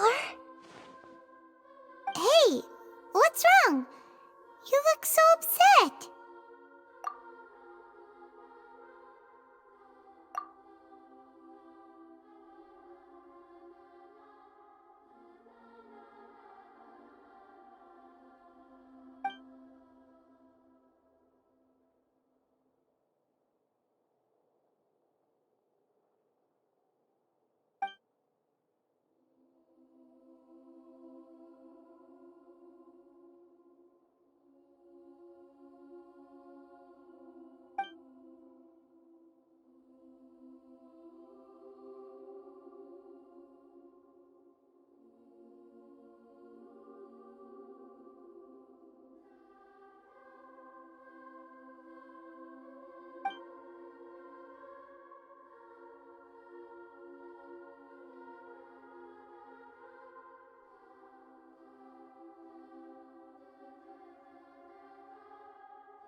That's quite a story. So, this puppet known as the Balladeer erased himself from Irminsul, hoping that he could change the past. But how was he even able to do that? As the Traveler said, he very nearly became Sumeru's deity. Admittedly, I remember it a little differently. I don't recall finding anyone inside the machine after we defeated it. Nevertheless, it does make sense. If someone were to successfully erase themselves from Irminsul, the world would change to reflect the new reality. So, you believe this person really existed, and we just don't remember him because... well, because he literally changed the world? Yes. Theoretically speaking, it is possible to do this. But I'm struggling to imagine the kind of person who would dare go through with it. The Traveler comes from a world beyond to that. That's why there's no information about him in Irminsul, and it also explains why any changes to Irminsul wouldn't affect him. So if there's anyone in the world capable of retaining memories from a past that has been rewritten, it's you. It's quite incredible when you think about it. Paimon's having a hard time understanding this Balladeer guy's motivations. Why did he do it? I can only make inferences based on the information we've been given. As for what kind of person he was, only you remember that.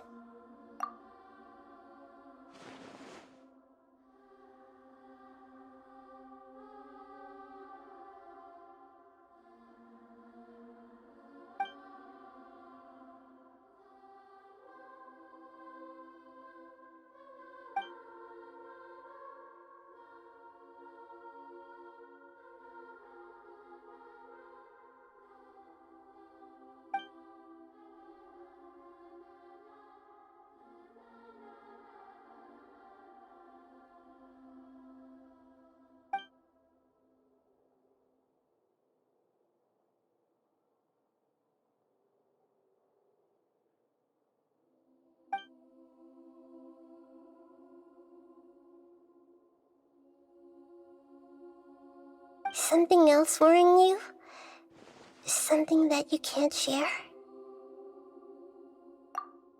It couldn't change the fate of the ones who had died, right? Once the balladeer realized he hadn't been betrayed after all, it must have completely changed his view of the people of Tatarasuna. Now he saw them as friends again. He couldn't keep hating humans after that, and if he thought there was a chance he could save his old friends, it would be hard not to try. The story makes sense, every part of it. The balladeer tried to achieve godhood with the doctor's help. He was unsuccessful, but retained the power to connect with Irminsul.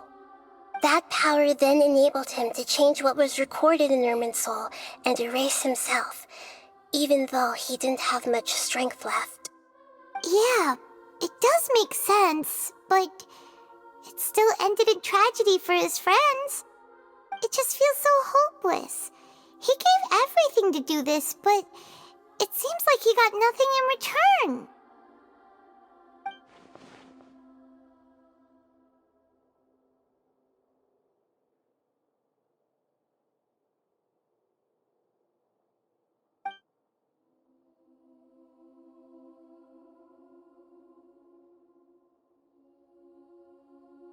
Please wait a moment. I want to check something. Found it. This should be the one.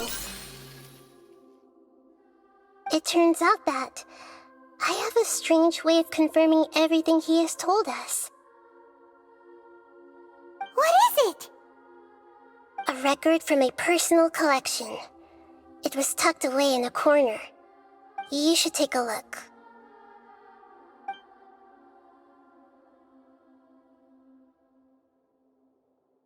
Is this a fairy tale? Who wrote it? I authored this record myself. Huh? You wrote a fairy tale that somehow has something to do with the balladeer? When combined with the traveler's narrative, it's clear that this story is an allegory. Everything in it is a symbol for something else. Hold on. So this record survived from the past? Yes. Any information about the balladeer or the Kabukimono and other records will have been changed. But I wrote this story in a way that means it was left intact. Changing the information in Irminsul changes to that. But Irminsul can't change information that was well hidden in advance. I guess I must have written this story as a backup before the balladeer entered Irminsul. That's incredible! What a great idea! And sending the traveler into Irminsul with the balladeer must have been a further precaution. I knew he'd remember everything. This story is abstract enough that it still resonates with the present information recorded in Irminsul. But if we connect all the different pieces together, the true story that emerges is the one he told us, the now erased life of the balladeer.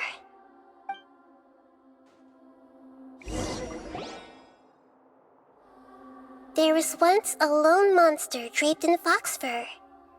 The monster found a family of foxes, joined them, and they became friends. The monster lived with the family day and night, and everyone treated it as one of their own. Once in a while, the monster would take off its fox fur at night, and lament to itself as it gazed at its reflection in the water. I am a monstrosity, yet they are too foolish to see it. I pity them. But the monster soon found solace when another came to live among the foxes who was not their kin. A kitten, carved from the wood of a white tree who had been abandoned by the humans. The kitten too wished to become a fox, but its tail was too slender and it could not grow a coat of richly colored fur. Yet when the other foxes saw this, they spoke words of comfort to the kitten. Even without a tail and fur like ours, You are still one of us. Furious at this happy resolution, the monster lit a fire on the mountain. The terrified animals panicked as the fire spread. The only way to extinguish the flames was to make a sacrifice. A gray fox stood up and addressed the monster. It said, "You are the cleverest among us. Surely you can help us find a way to solve this." The monster smiled, led the fox toward the fire, and murdered it. The gray fox's heart was turned into a beautiful drop of water, clear, spotless, and pure. The monster gave the heart of water to the kitten, telling him, "The foxes have decided. You are the one who must be sacrificed. Take this, quench the flames, and die for your fox kin." The fire was extinguished, but the kitten lived. It left that side of the mountain and found a little bird who had a broken wing. The two promised they would spend their whole lives together, but the little bird did not have long left to live. It passed away soon after. After burying the bird, the kitten left the mountain for good. Never again would it cherish a single creature nor a single blade of grass that stood on that mountain. The kitten spent the nights wandering aimlessly, gnashing its teeth at the moon. How it wished to swallow the moon and devour the moonlight. If the world could only return to darkness, then it would finally be peaceful and content. I will become the new moon, the answer to everything. Then, no one will know that there were once birds, foxes, and cats in this world. And no one can know that they were different.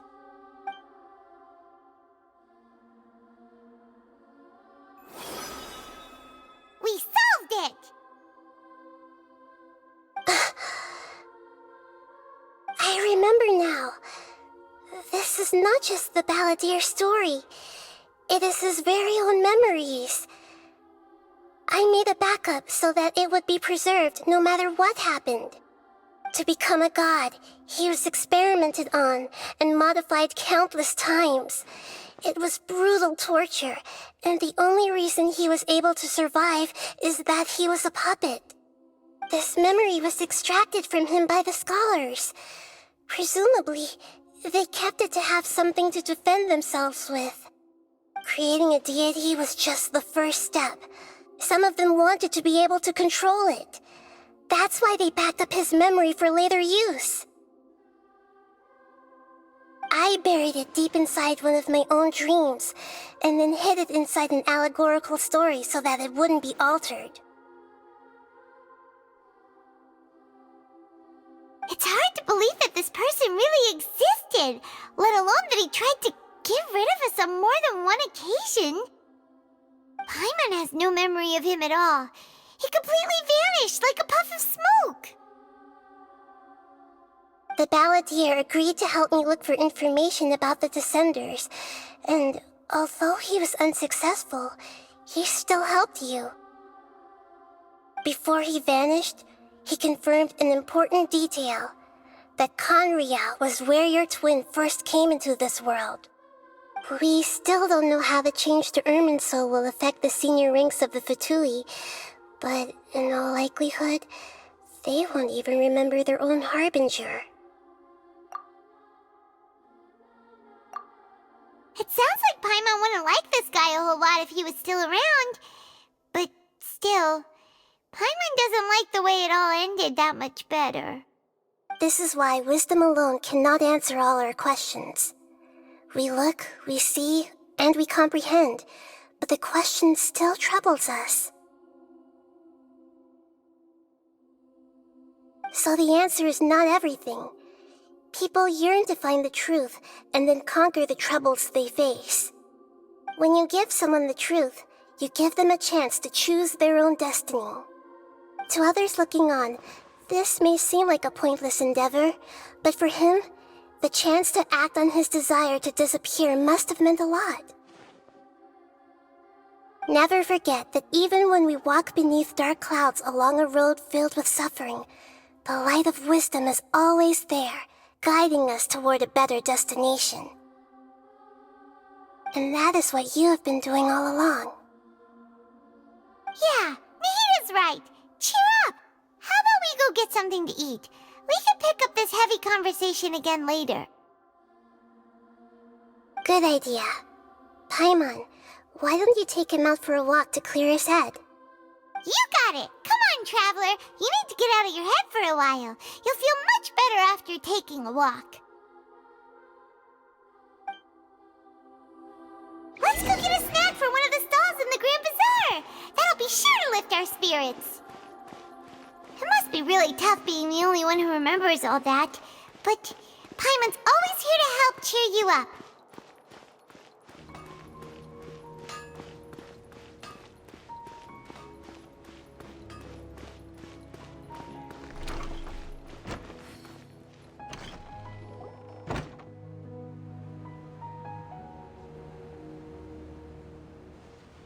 We're here! What should we eat first?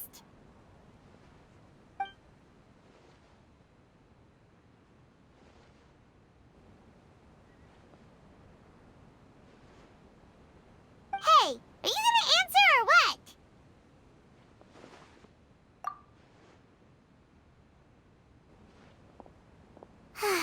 Alright, whatever you want.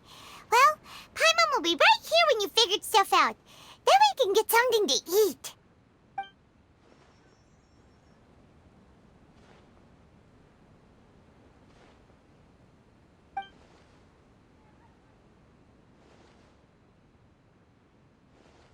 What is it? Have you figured it all out?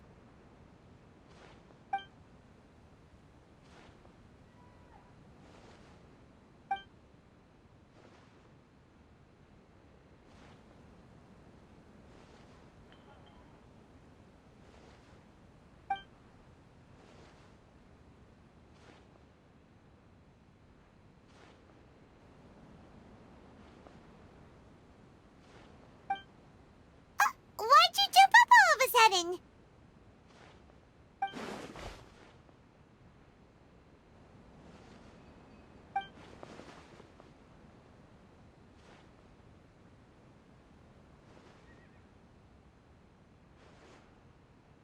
Excuse me, boss. There seems to be a small problem with the last bill.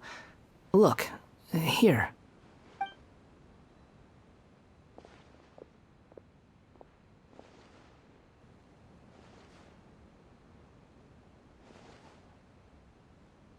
Hey! Hey, wait! You mean me? No, not you. That kid! Didn't you see? Little rascal grabbed my last 2 fresh Sunsettias and ran off. Look, if you're gonna help out here, you can't keep spacing out, okay? What is it? Work's too boring for you? Or has the big city got too many distractions? I wasn't paying close enough attention. Sorry, boss. I think you're right. Maybe it's the city. It's so exciting. It can be hard to focus. Who's that guy? You know him or something? He's who? You're a strange one, kiddo. You say you don't want any money for helping out here, and then when I actually give you some work to do, you keep letting yourself get distracted. I don't want to take advantage, so I'm happy to pay you what I'd pay anyone else. But if you keep acting like this, pretty soon I won't be able to afford to. No, please. I mean it. You don't need to pay me anything. I'm just so thankful you agreed to take on an outsider like me. You're welcome, I guess. But I got bigger things to worry about. Look, we're all out of Sunsettias, and I promised the lady down the street I'd deliver a fruit bowl this evening. Leave it to me. I'll find some more. Just a moment. I'll be right back. Stop. I'm gonna level with you, kiddo. I've never met a worker who said they didn't want a wage before. And at first, I got greedy. Couldn't believe my luck. But I figured you'd start asking for something in return eventually. You don't want money. You don't take days off. And in your free time, all I see you do is wander around, taking in the sights. Are you a drifter or something? That's right, I am. We can talk more about that later. First, let me get those fruits you needed. Sunsetius, was it? I'll be right back. Hey, what do we do now? Okay, stay out of sight. Don't let him see you.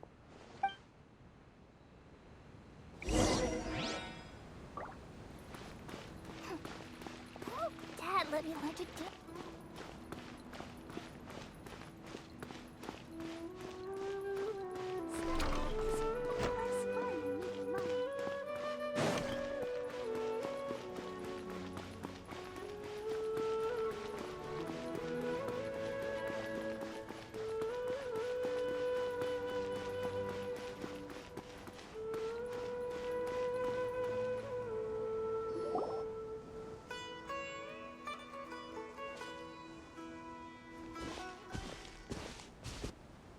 Yeah, this'll do. Even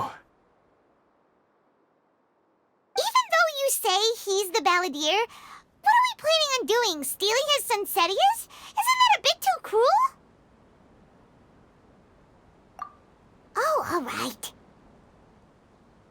This should be enough. Guess I should wash them before I take them back.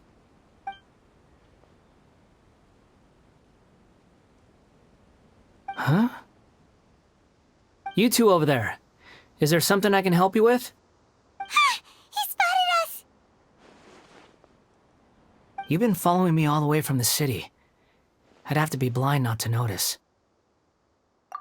Have we met before? No, we haven't met. But you know me? I have no recollection. Are you absolutely sure? Sorry, but I just can't take your word for it.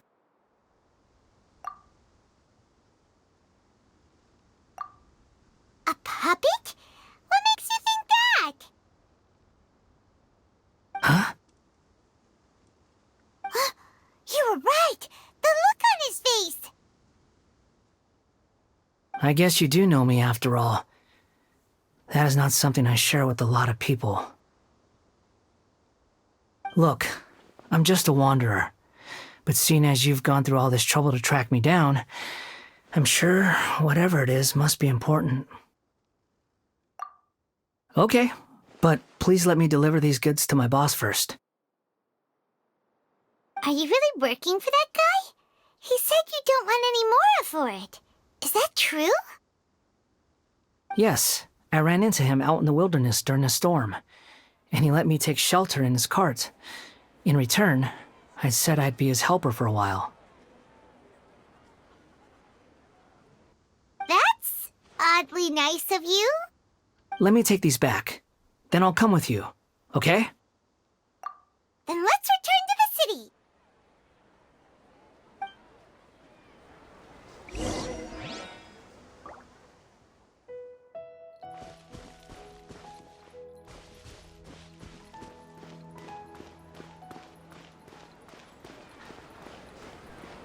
Exactly why I took the position.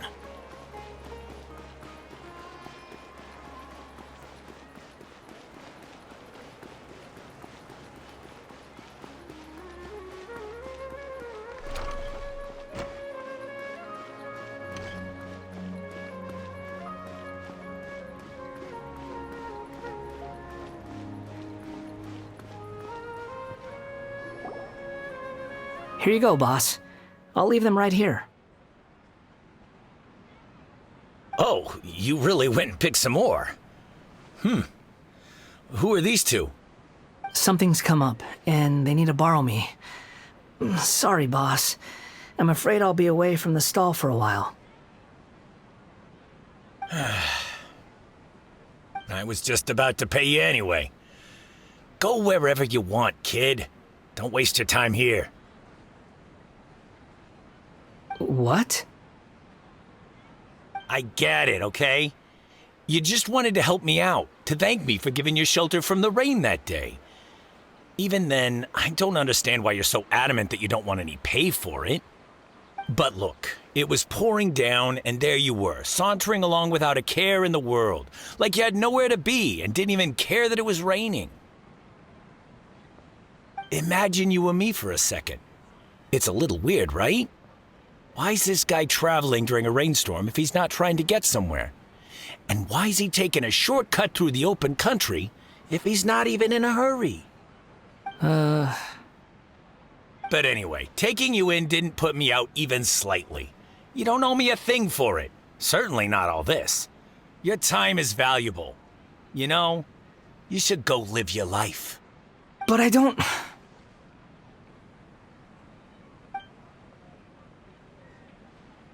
No, you're right.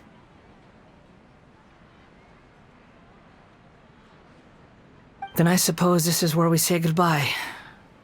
Thank you again for taking me into the city. Don't mention it, kiddo. I've run into all kinds of characters over the years. I just hope you find your path.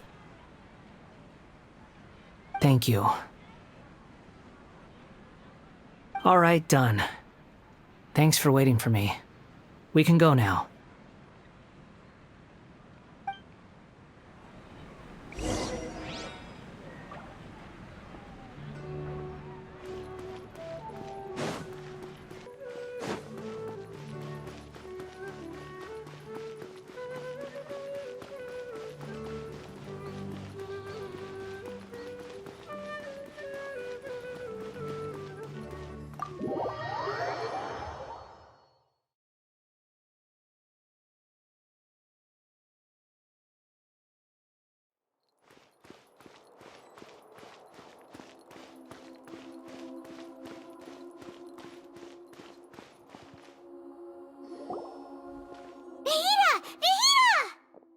What's wrong?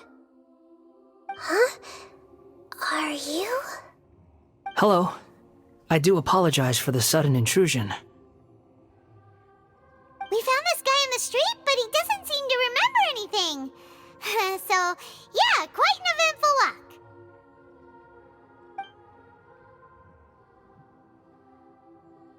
You say that you're trekking across Teyvat to train yourself. Many other Inazumans who describe themselves in this way call themselves Shugenja. Why do you refer to yourself as a wanderer? Well, it seems more relevant in my case. To me, it sounds like a plant with no roots. But these two claim that they know me, and that I have a hidden past unknown even to myself. I wouldn't call it the past, but rather... this is a difficult one to explain. I don't like to rely on using terms like this often, but in your case, it seems that it ought to be called a previous incarnation. Oh, like a past life or something? Yes, something far more distant than the past. So far away that you cannot perceive it. Okay, I have to ask. What was I like in my previous incarnation?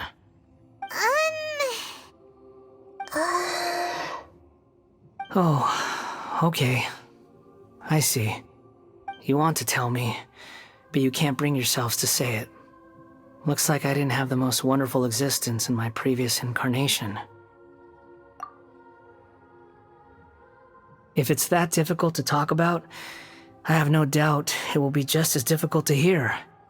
But I'll be able to handle it. Please, tell me the truth. Is truth something you care a lot about? Yes. Then I'll be straight with you. In your previous incarnation, you did many things that would be considered evil. You nearly died because of what other people did, and many died because of you. As a non-human being, you hated gods and humans alike. You drifted from place to place, never able to settle, even where you found status and identity. You adamantly believed that you were missing a heart.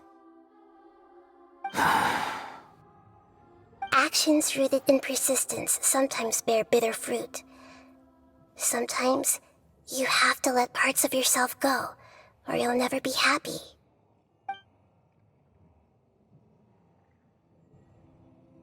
I gave everything I had, but it barely changed history at all. In terms of the outcome alone, that's true. I don't think I can judge everything I've heard purely in terms of right and wrong. Each choice a person makes belongs to a specific place and time, a chain of cause and effect, a cycle of karma and consequence. That is the nature of truth. If one thing is right, its opposite must be wrong. And yet, dichotomies like this are not enough to explain the world in all of its complexity. It seems like my previous incarnation wasn't the most likable individual. We're not trying to hurt your feelings or anything, but yeah, we weren't your biggest fans. If we were enemies, why are you trying to help me find the truth? This is so frustrating! This guy's supposed to be our arch enemy, but now he's just some random stranger we met on the street! He's got so much to answer for, but we can't make him talk because he doesn't remember anything. What a weird situation. Lesser Lord Kusanali, as the god of wisdom, I trust that everything you told me must be true. Yes, it's all true. I can even show you the memories themselves, if you're willing. Please, I want to see them for myself. I want to experience my own transgressions. Even though it will cause your present self great mental anguish? I'm just a puppet, with no heart and no name. There is nothing in this world for me to cling to fill the void within me. Except maybe these sins that can never be undone. Very well. As you wish. Wait, shouldn't we go with him? This one's kind of on us for bringing him here. Don't worry. Whatever danger I might face, it's my burden to bear. Traveler, could I ask you to supervise him on my behalf? Oh, good point. Given your, unique situation, we'd better keep an eye on you. Understood. Thank you. Now, prepare yourselves, everyone.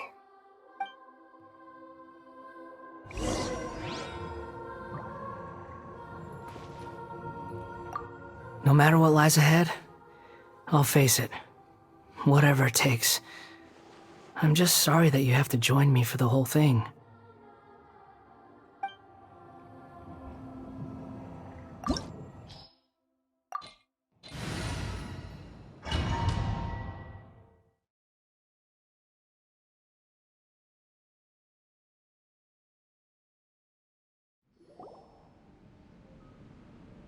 This looks like Inazuma.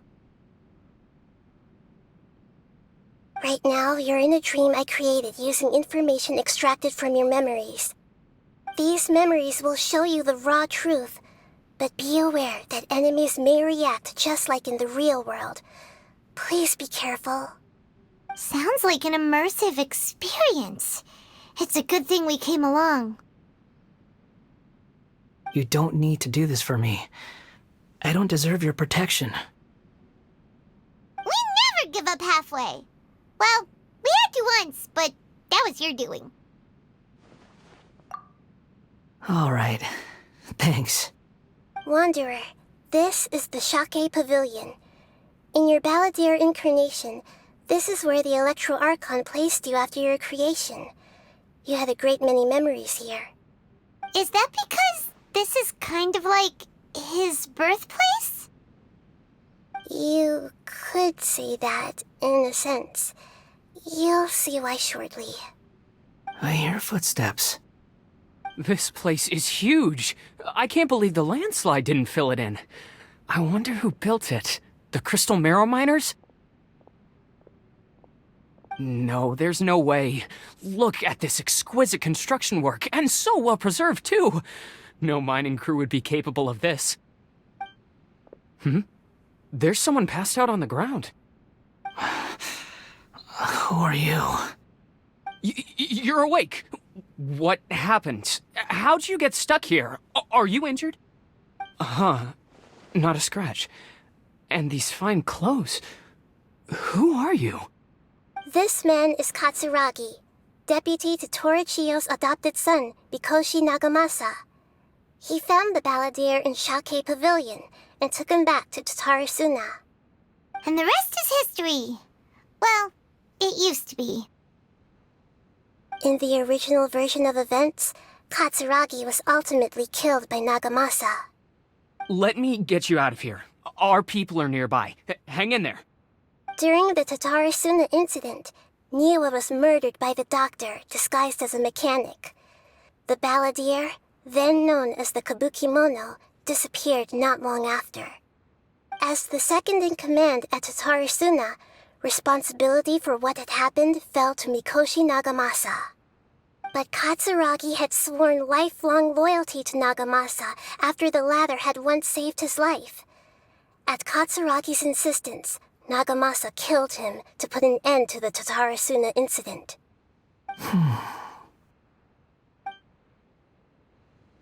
Katsuragi seems like he was a good guy. He looks like a warrior, but he has a kind face. Why couldn't he live a long and happy life? Nagamasa, I found this young guy in a cave sealed off by a landslide.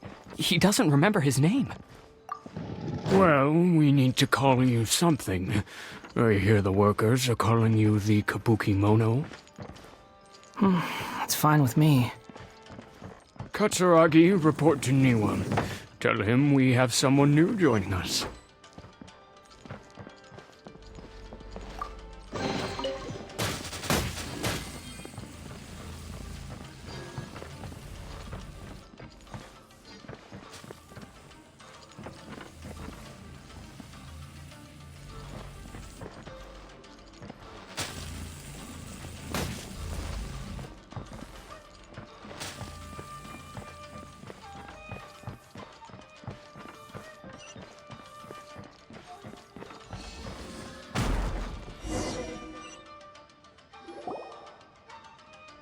Huh?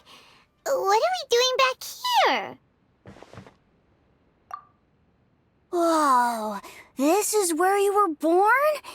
It's pretty, but there's nobody here. I was abandoned, like you. I lived here for a while at first, but there's nothing for us here. We can't stay. Okay. I heard my mom and dad used to make swords, but the factory manager died, and then my dad got sick.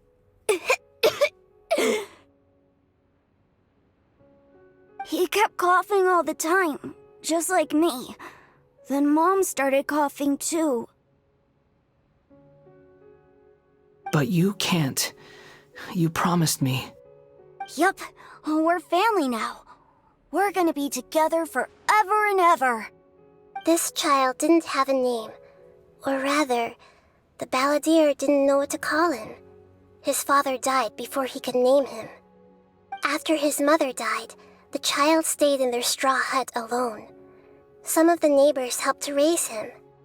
After leaving Tatarasuna, the balladeer ran into this child who didn't have a name, just like him. They made a promise to live together. What happened to the child then? He died from his illness while he was still very young. The balladeer came home one day and found that he had stopped breathing. Hey! What's wrong? Say something! You promised me we could be family! You're no different from Niwa and all the others. You betrayed me too.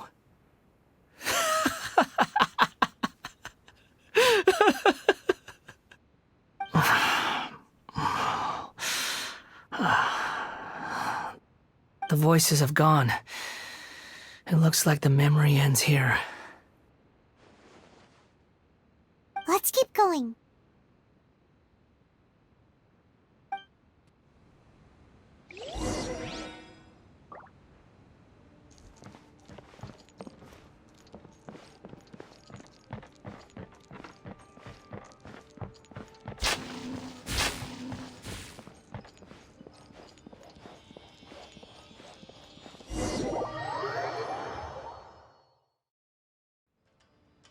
You do realize you're blocking my path. I come not to obstruct you. I've been waiting. What you are truly is a weapon. One that could be wielded with an iron will. Or you could continue to drift aimlessly. Are you trying to win me over? Long-fated rebellion has begun. Why not take your place at the banquet and join those who shall feast? Gotcha!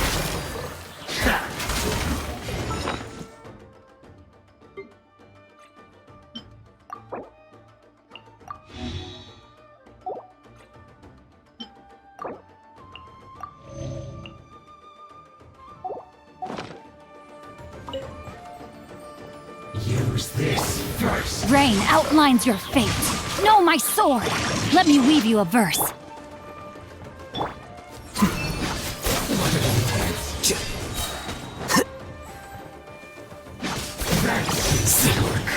Our bond is strong! Quietly now.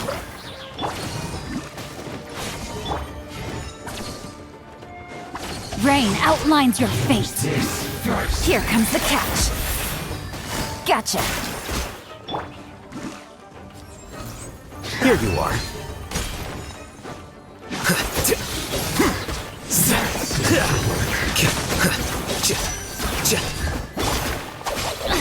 All right, it's my turn. Know my sword. Rain outlines your fate. Busted. First, the loneliness well met. Rain cutter. Stand with me. You can't run. Well.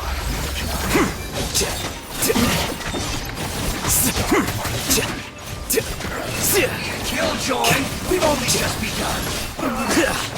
Looks like I went too far.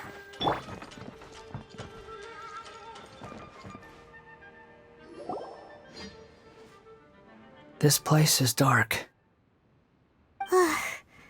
Paimon knows this place. It's the Delusion Factory in Inazuma. In the original version of events, the Traveler once encountered the Balladeer here. Such a creepy atmosphere. And so familiar.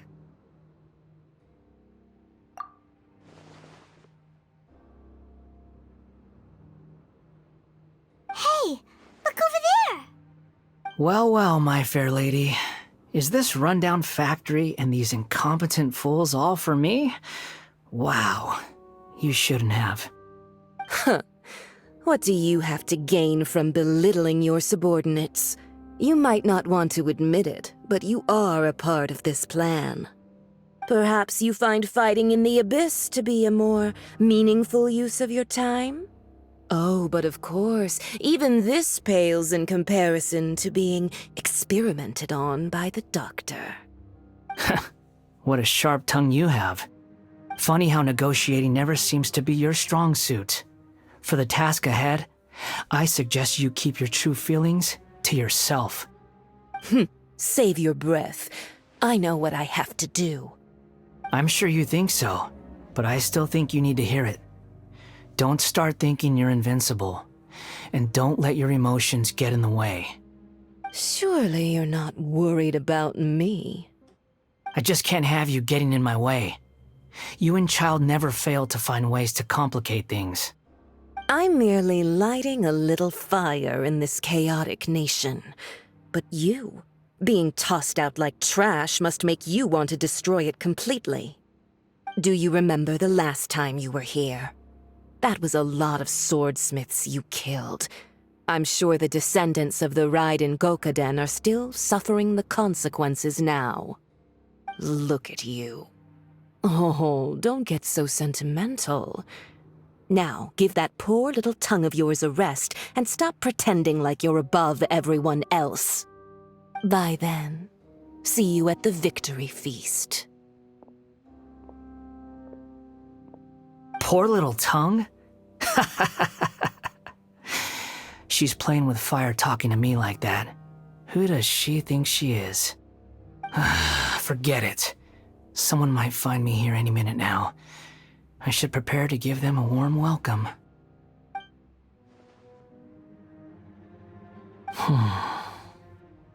The plot does not end here. There is more of this story to come. Wanderer, are you able to continue? Yes. Please don't worry about me. Why are you staring at me in silence? Can't you think of a nicer way to express yourself? I'm under no obligation to be nice to you. Besides, I thought nothing mattered to you except results in your own interests. Isn't that right, witch? Muddle-headed puppet. You're only number 6 because you can take more abuse than other humans. Do you really count that as an asset? You're about as much fun to be around as a raging inferno. But before we murder each other, it'd be best if we finish our duties.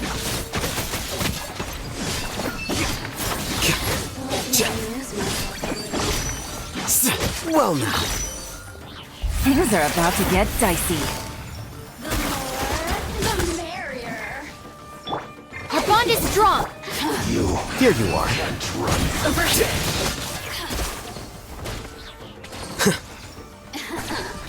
Let me amuse myself. You really know how to get me going. Witness the power of Gugwa. Time to act. Flicker.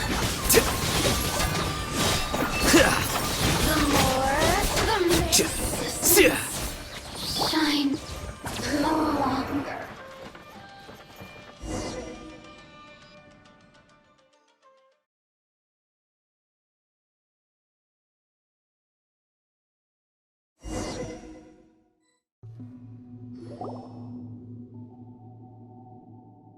Looks like we've arrived in Sumeru.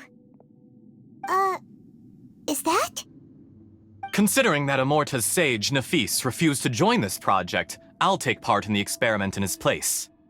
Welcome. I look forward to a fruitful collaboration. When do we start? You seem impatient.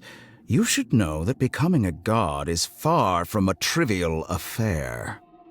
The biological transformation is a lengthy process. As such, I too would recommend that we commence as soon as possible. In the event that a successful connection is established, his body will become permanently bound to the machine, and he will be unable to move independently of it. Nothing worse than what I've been through before then, Doctor. You were the most resilient test subject I ever came across. Thanks to you, I was able to garner a great deal of information. Alas, after that, you were under orders to remain in the abyss. We barely saw each other, and it became difficult to further refine the knowledge I had gained. That was gracefully worded. Ever wonder what they think if they knew that nothing matters to you, apart from your crazy experiments? I suggest you speak to me in a more respectful tone, Scaramouche. The mere fact of your utility does not make you indestructible. The doctor again? That was uncomfortable to watch. That person gives off a very sinister energy. It's normal for him to give you the creeps. He scares the bejeebers out of Paimon. Let's move on.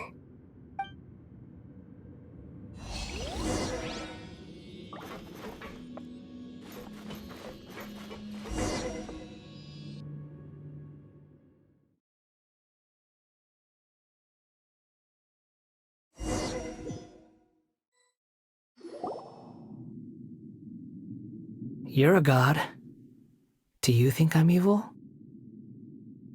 If you accept that he is you, just as you are you, then yes, you are evil. In your eyes, are there any differences between humans and puppets?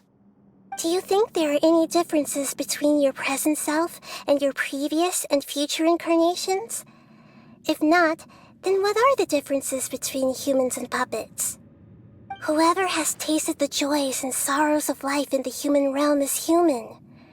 Whoever has loved and lost, cried with grief, howled with rage at the tragedy of death that eclipses the miracle of life, they are human too. I've seen enough of my past. If possible, I'd like to reclaim the sins that are mine to bear. No matter the consequences, I won't run from blame or punishment. Whatever I am due, let it come to pass. Can you return my memories to me? Huh?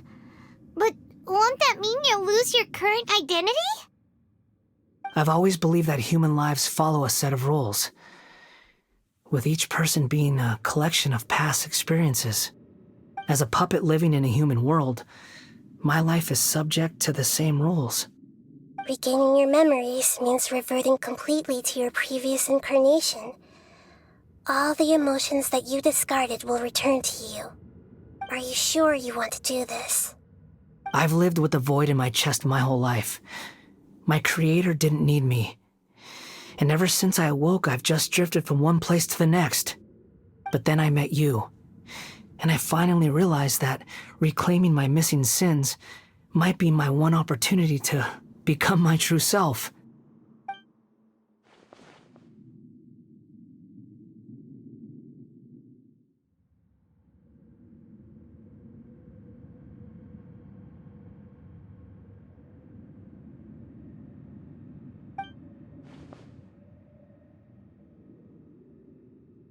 I've always felt I have an innate tendency to yearn for something more, in a way that goes deeper than for most people. But for all my soul-searching as a Shugenja, I've never fully understood it.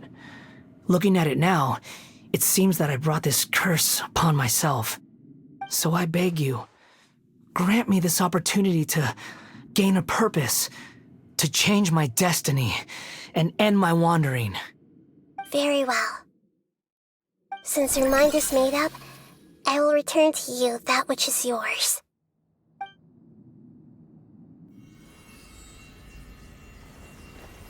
You have made your decision. Now, take this.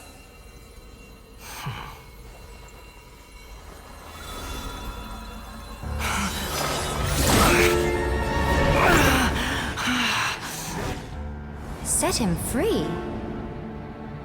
A puppet? What's he doing here?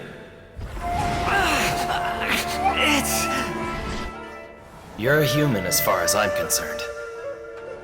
Everyone's here. Wonderful. What a fine blade. Nagamasa will be thrilled.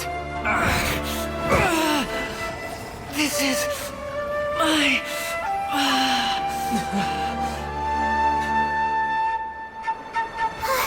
Is he alright? No way!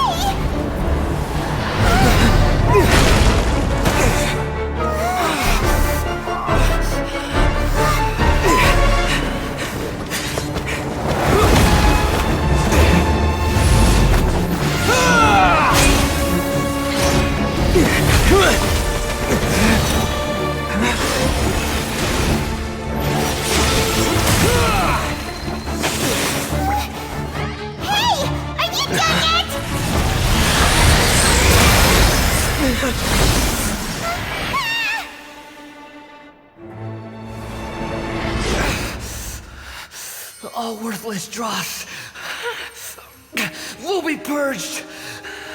That's why this won't be the end.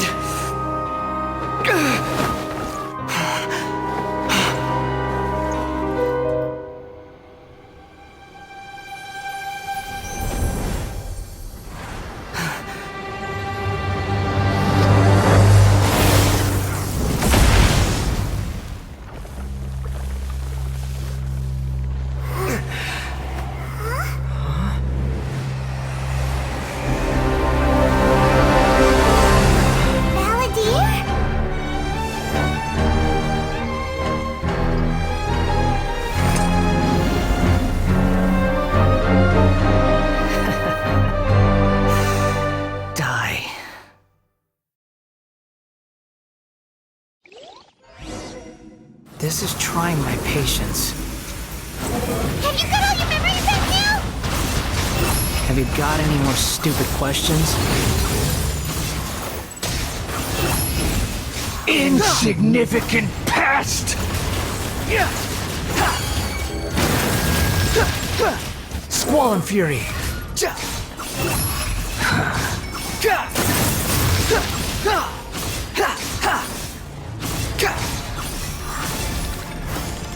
At my command, you shall fall!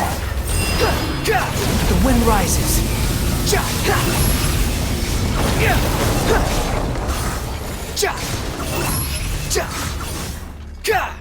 Feeble human! Quit following me. Unsightly insects. Behold!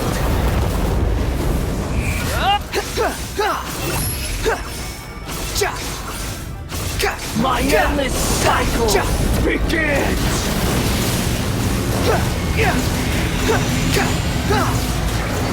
The wind rises.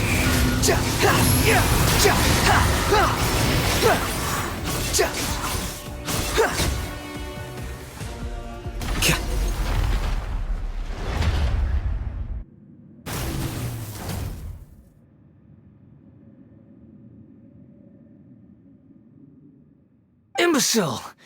Get out of my sight. It disappeared. Did we win?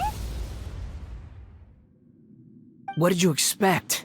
I'd never lose to that. There's the tone of voice again. You're definitely back to your old self. Wait, but it was you inside that thing too! What have you got to be smug about? Sorry. I'm harsh on myself and everyone else. Just the way I am.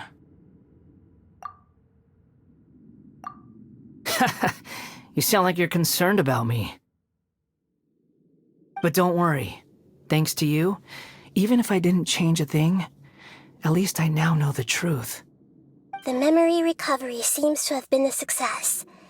This dream has served its purpose. Come on.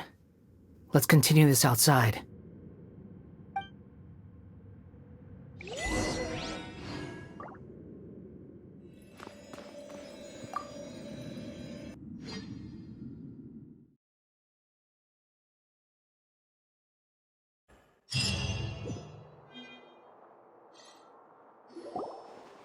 Welcome back, Traveler, Paimon, Balladeer. It feels like we just went on a really long journey. Paimon's exhausted. You don't like being addressed by that name? It's fine. But I was just thinking, I should probably change it. After learning about everything the doctor did, there's no way I can carry on using a name connected to him. I'm not planning on returning to the Fatui, and they wouldn't take me back anyway. Recent events will have affected a lot of people, and they might not even remember who the Sixth is. So, you're quitting the Fatui for good? It's like you said, Lesser Lord Kusanali. Everything may look futile, but it wasn't completely meaningless. At least I made a lot of people forget about me. But that doesn't mean your own past has disappeared. Of course. And your main goal, for which you gave up everything you had, you weren't able to achieve it. I hope you can see and understand that. Changing the world, changing the past, changing the fates of other people, these are not simple things to accomplish. What you are looking for is complete annihilation. But this is just a fantasy. Even if the Balladeer is removed from existence, the world will not heed your will. Indeed. How ridiculous. Do you regret doing all that when you've gotten so little in return? Even if I'm completely worthless, there's nothing in the world worth regretting. Lesser Lord Kusanali, you purposely left that information in Irminsul, didn't you? Yes, and I took pains to make sure that you'd acquire that information naturally. Why would you go to such lengths? You trying to win me over too? In all honesty, your past experiences have made you a useful asset to Sumeru and to me. Winning you over was indeed a part of my plan. But before that, I wanted to tell you the truth about your past. If all I wanted to do was use you, then I'd be no different from the doctor. Very clever. I guess you could say that's one of my virtues. Utility to others is what gives me worth. So if embracing my sins is what it takes to make me useful again, so be it. Oh right, I almost forgot. You're the good guys. You're into justice and all that. Sorry if I have a slightly different perspective on things, but I don't feel like I've been duped. The wisest leaders are fated to end up with the best helpers. I can live with that. I'm glad you're able to think of it in that way. Traveler, in the future, I'll continue to search Irminsul more deeply and see what secrets can be uncovered. Including the beginning of your twins' journey recorded in Irminsul. What exactly happened before and after that point? I want to know as well. I will try. Traveler. After I dove into the information torrents in Irminsul, why did you go to Inazuma? So that's how you found out whose fate had changed. And how? Well, whatever your reasons, you did me a favor. And I'll do everything I can to pay it back. Borrowing and returning are the only real relationships between individuals. I'll balance the books one day. Don't you worry. That's not true. A relationship between two people is not simply a ledger that can be reset to zero. I think deep down you realize this. People who show up in your life don't just evaporate like water drops and leave nothing behind. There is no such thing as balancing the books. Some things in this world can never be brought back, and they can never be changed, which is why there is emotion in the human world. Everything that you feel is real and lasting, and whatever is missing in you will not be made whole. To be human is to live with imperfections. You can choose whether or not you want to be human. But humans can't live without a heart, can they? Anyway, I gave up trying to become a human a long time ago. You understand what pain is perfectly well, even without a heart. You're just bearing your feelings. The past is set in stone, but you can keep moving on. And the longer your future lasts, the shorter your past will become, until one day, it is but a tiny fraction of your life. Sounds like you've got a future planned out for me. Everything's ended up being pretty darn complicated. Paimon doesn't even know where to start, but the most important thing now is that you need to follow Nahida. Otherwise, all our efforts will have been for nothing.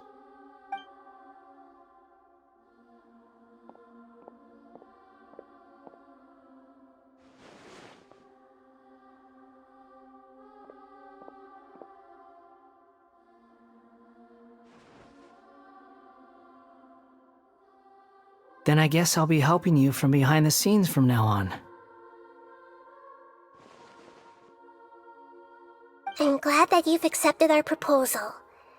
Why don't you choose a new name to celebrate? Ooh! Paimon wants to pick an ugly nickname for you, too! Why? Because Paimon still doesn't like you that much. Then I hope we don't see much of each other in the future. A name is life's first gift. You didn't say it out loud, but I know that's what you're thinking.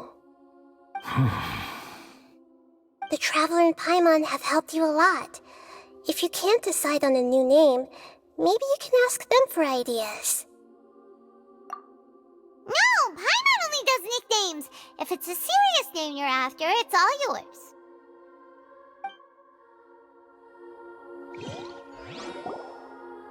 Have you got anything?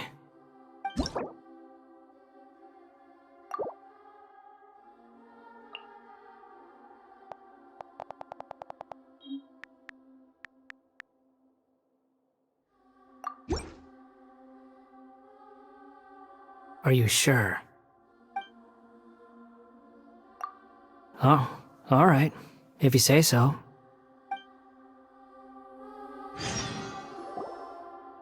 There. Now you have a name of your own. What about a nickname? Are you done yet? Still thinking. Stop rushing me! Take your time. I don't need to see you again until you've thought of one. Everyone who manipulated me and made me suffer will have to pay the price. You mean the Fatui? The doctor, at least. Now that your stance has changed, I believe your future path will change accordingly. But it won't be immediate. You still need some time to compose yourself. One more thing. There are still some descendants of the Raiden Gokuden living in Inazuma. Some of them know. Well, they ought to know about the connection between Raiden Gokuden and myself. I don't plan to leave Sumeru for the time being. If you see them in Inazuma, please tell them that I was the one responsible for the Raiden Gokuden's downfall. Even though the events have been erased from the world, they still deserve to know the truth. I see. That is up to you. Huh? But if we do that, then... It's fine. Let them stab their blades into my chest if they so desire. Maybe that's how it always should have been.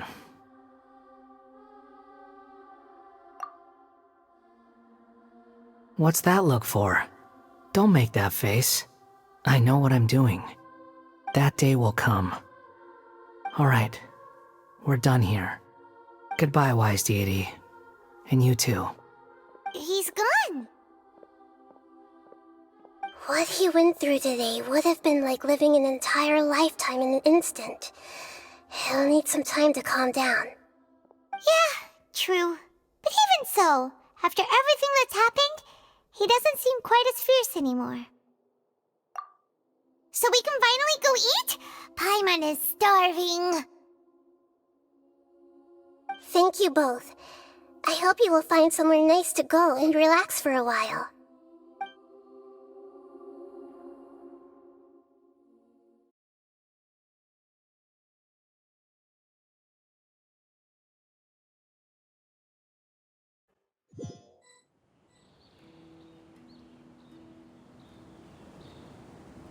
I've got it! I can end my novel with some words from Mikoshi Nagamasa. You mean because everyone else in the story is dead? Yeah, I heard that Mikoshi Nagamasa died at a ripe old age. He's the perfect fit to be the narrator of the epilogue. The dark clouds had dissipated, but they continued to cast their shadow in Mikoshi Nagamasa's mind for decades to come. Then, one night, as an old man, he had a dream. On the night when that prized blade, the Daitatara Nagamasa, was forged, the people rejoiced, and there was painting, dancing, and drinking.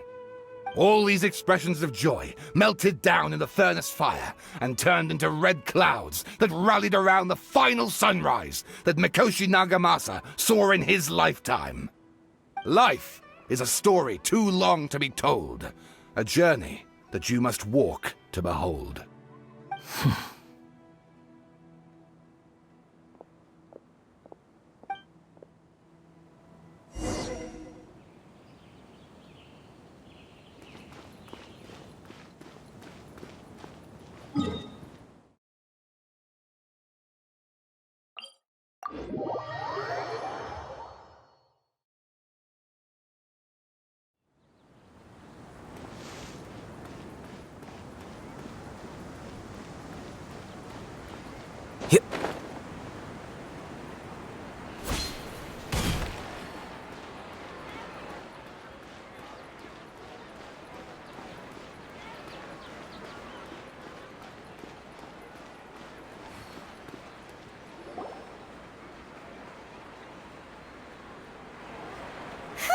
It's about time we had a break. As soon as you stop, all the tiredness and hunger comes rushing back.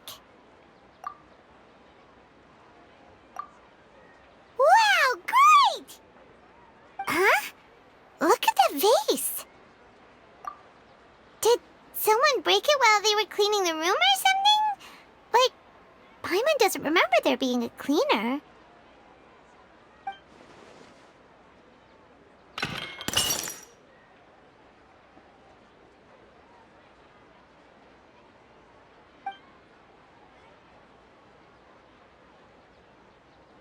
You sound lost and confused. I know why you are troubled. Any who knew of this would find their mind overwhelmed. Huh?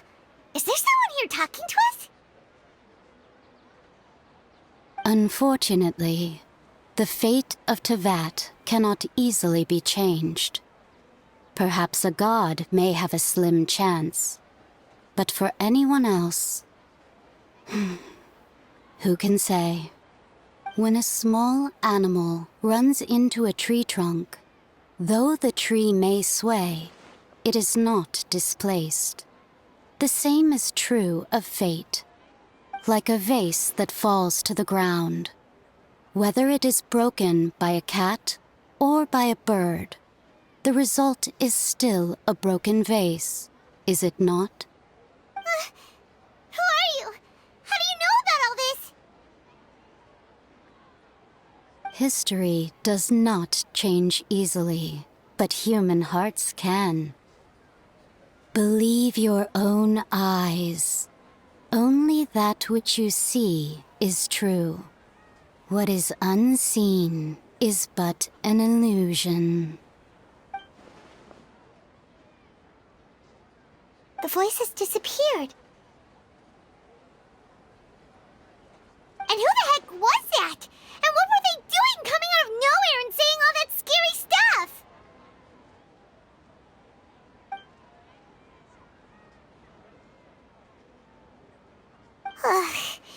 Anyway, that face is still lying there broken on the ground. Should Paimon go get someone to clean it up? It feels wrong just leaving it there. Just a moment. Paimon will be right back.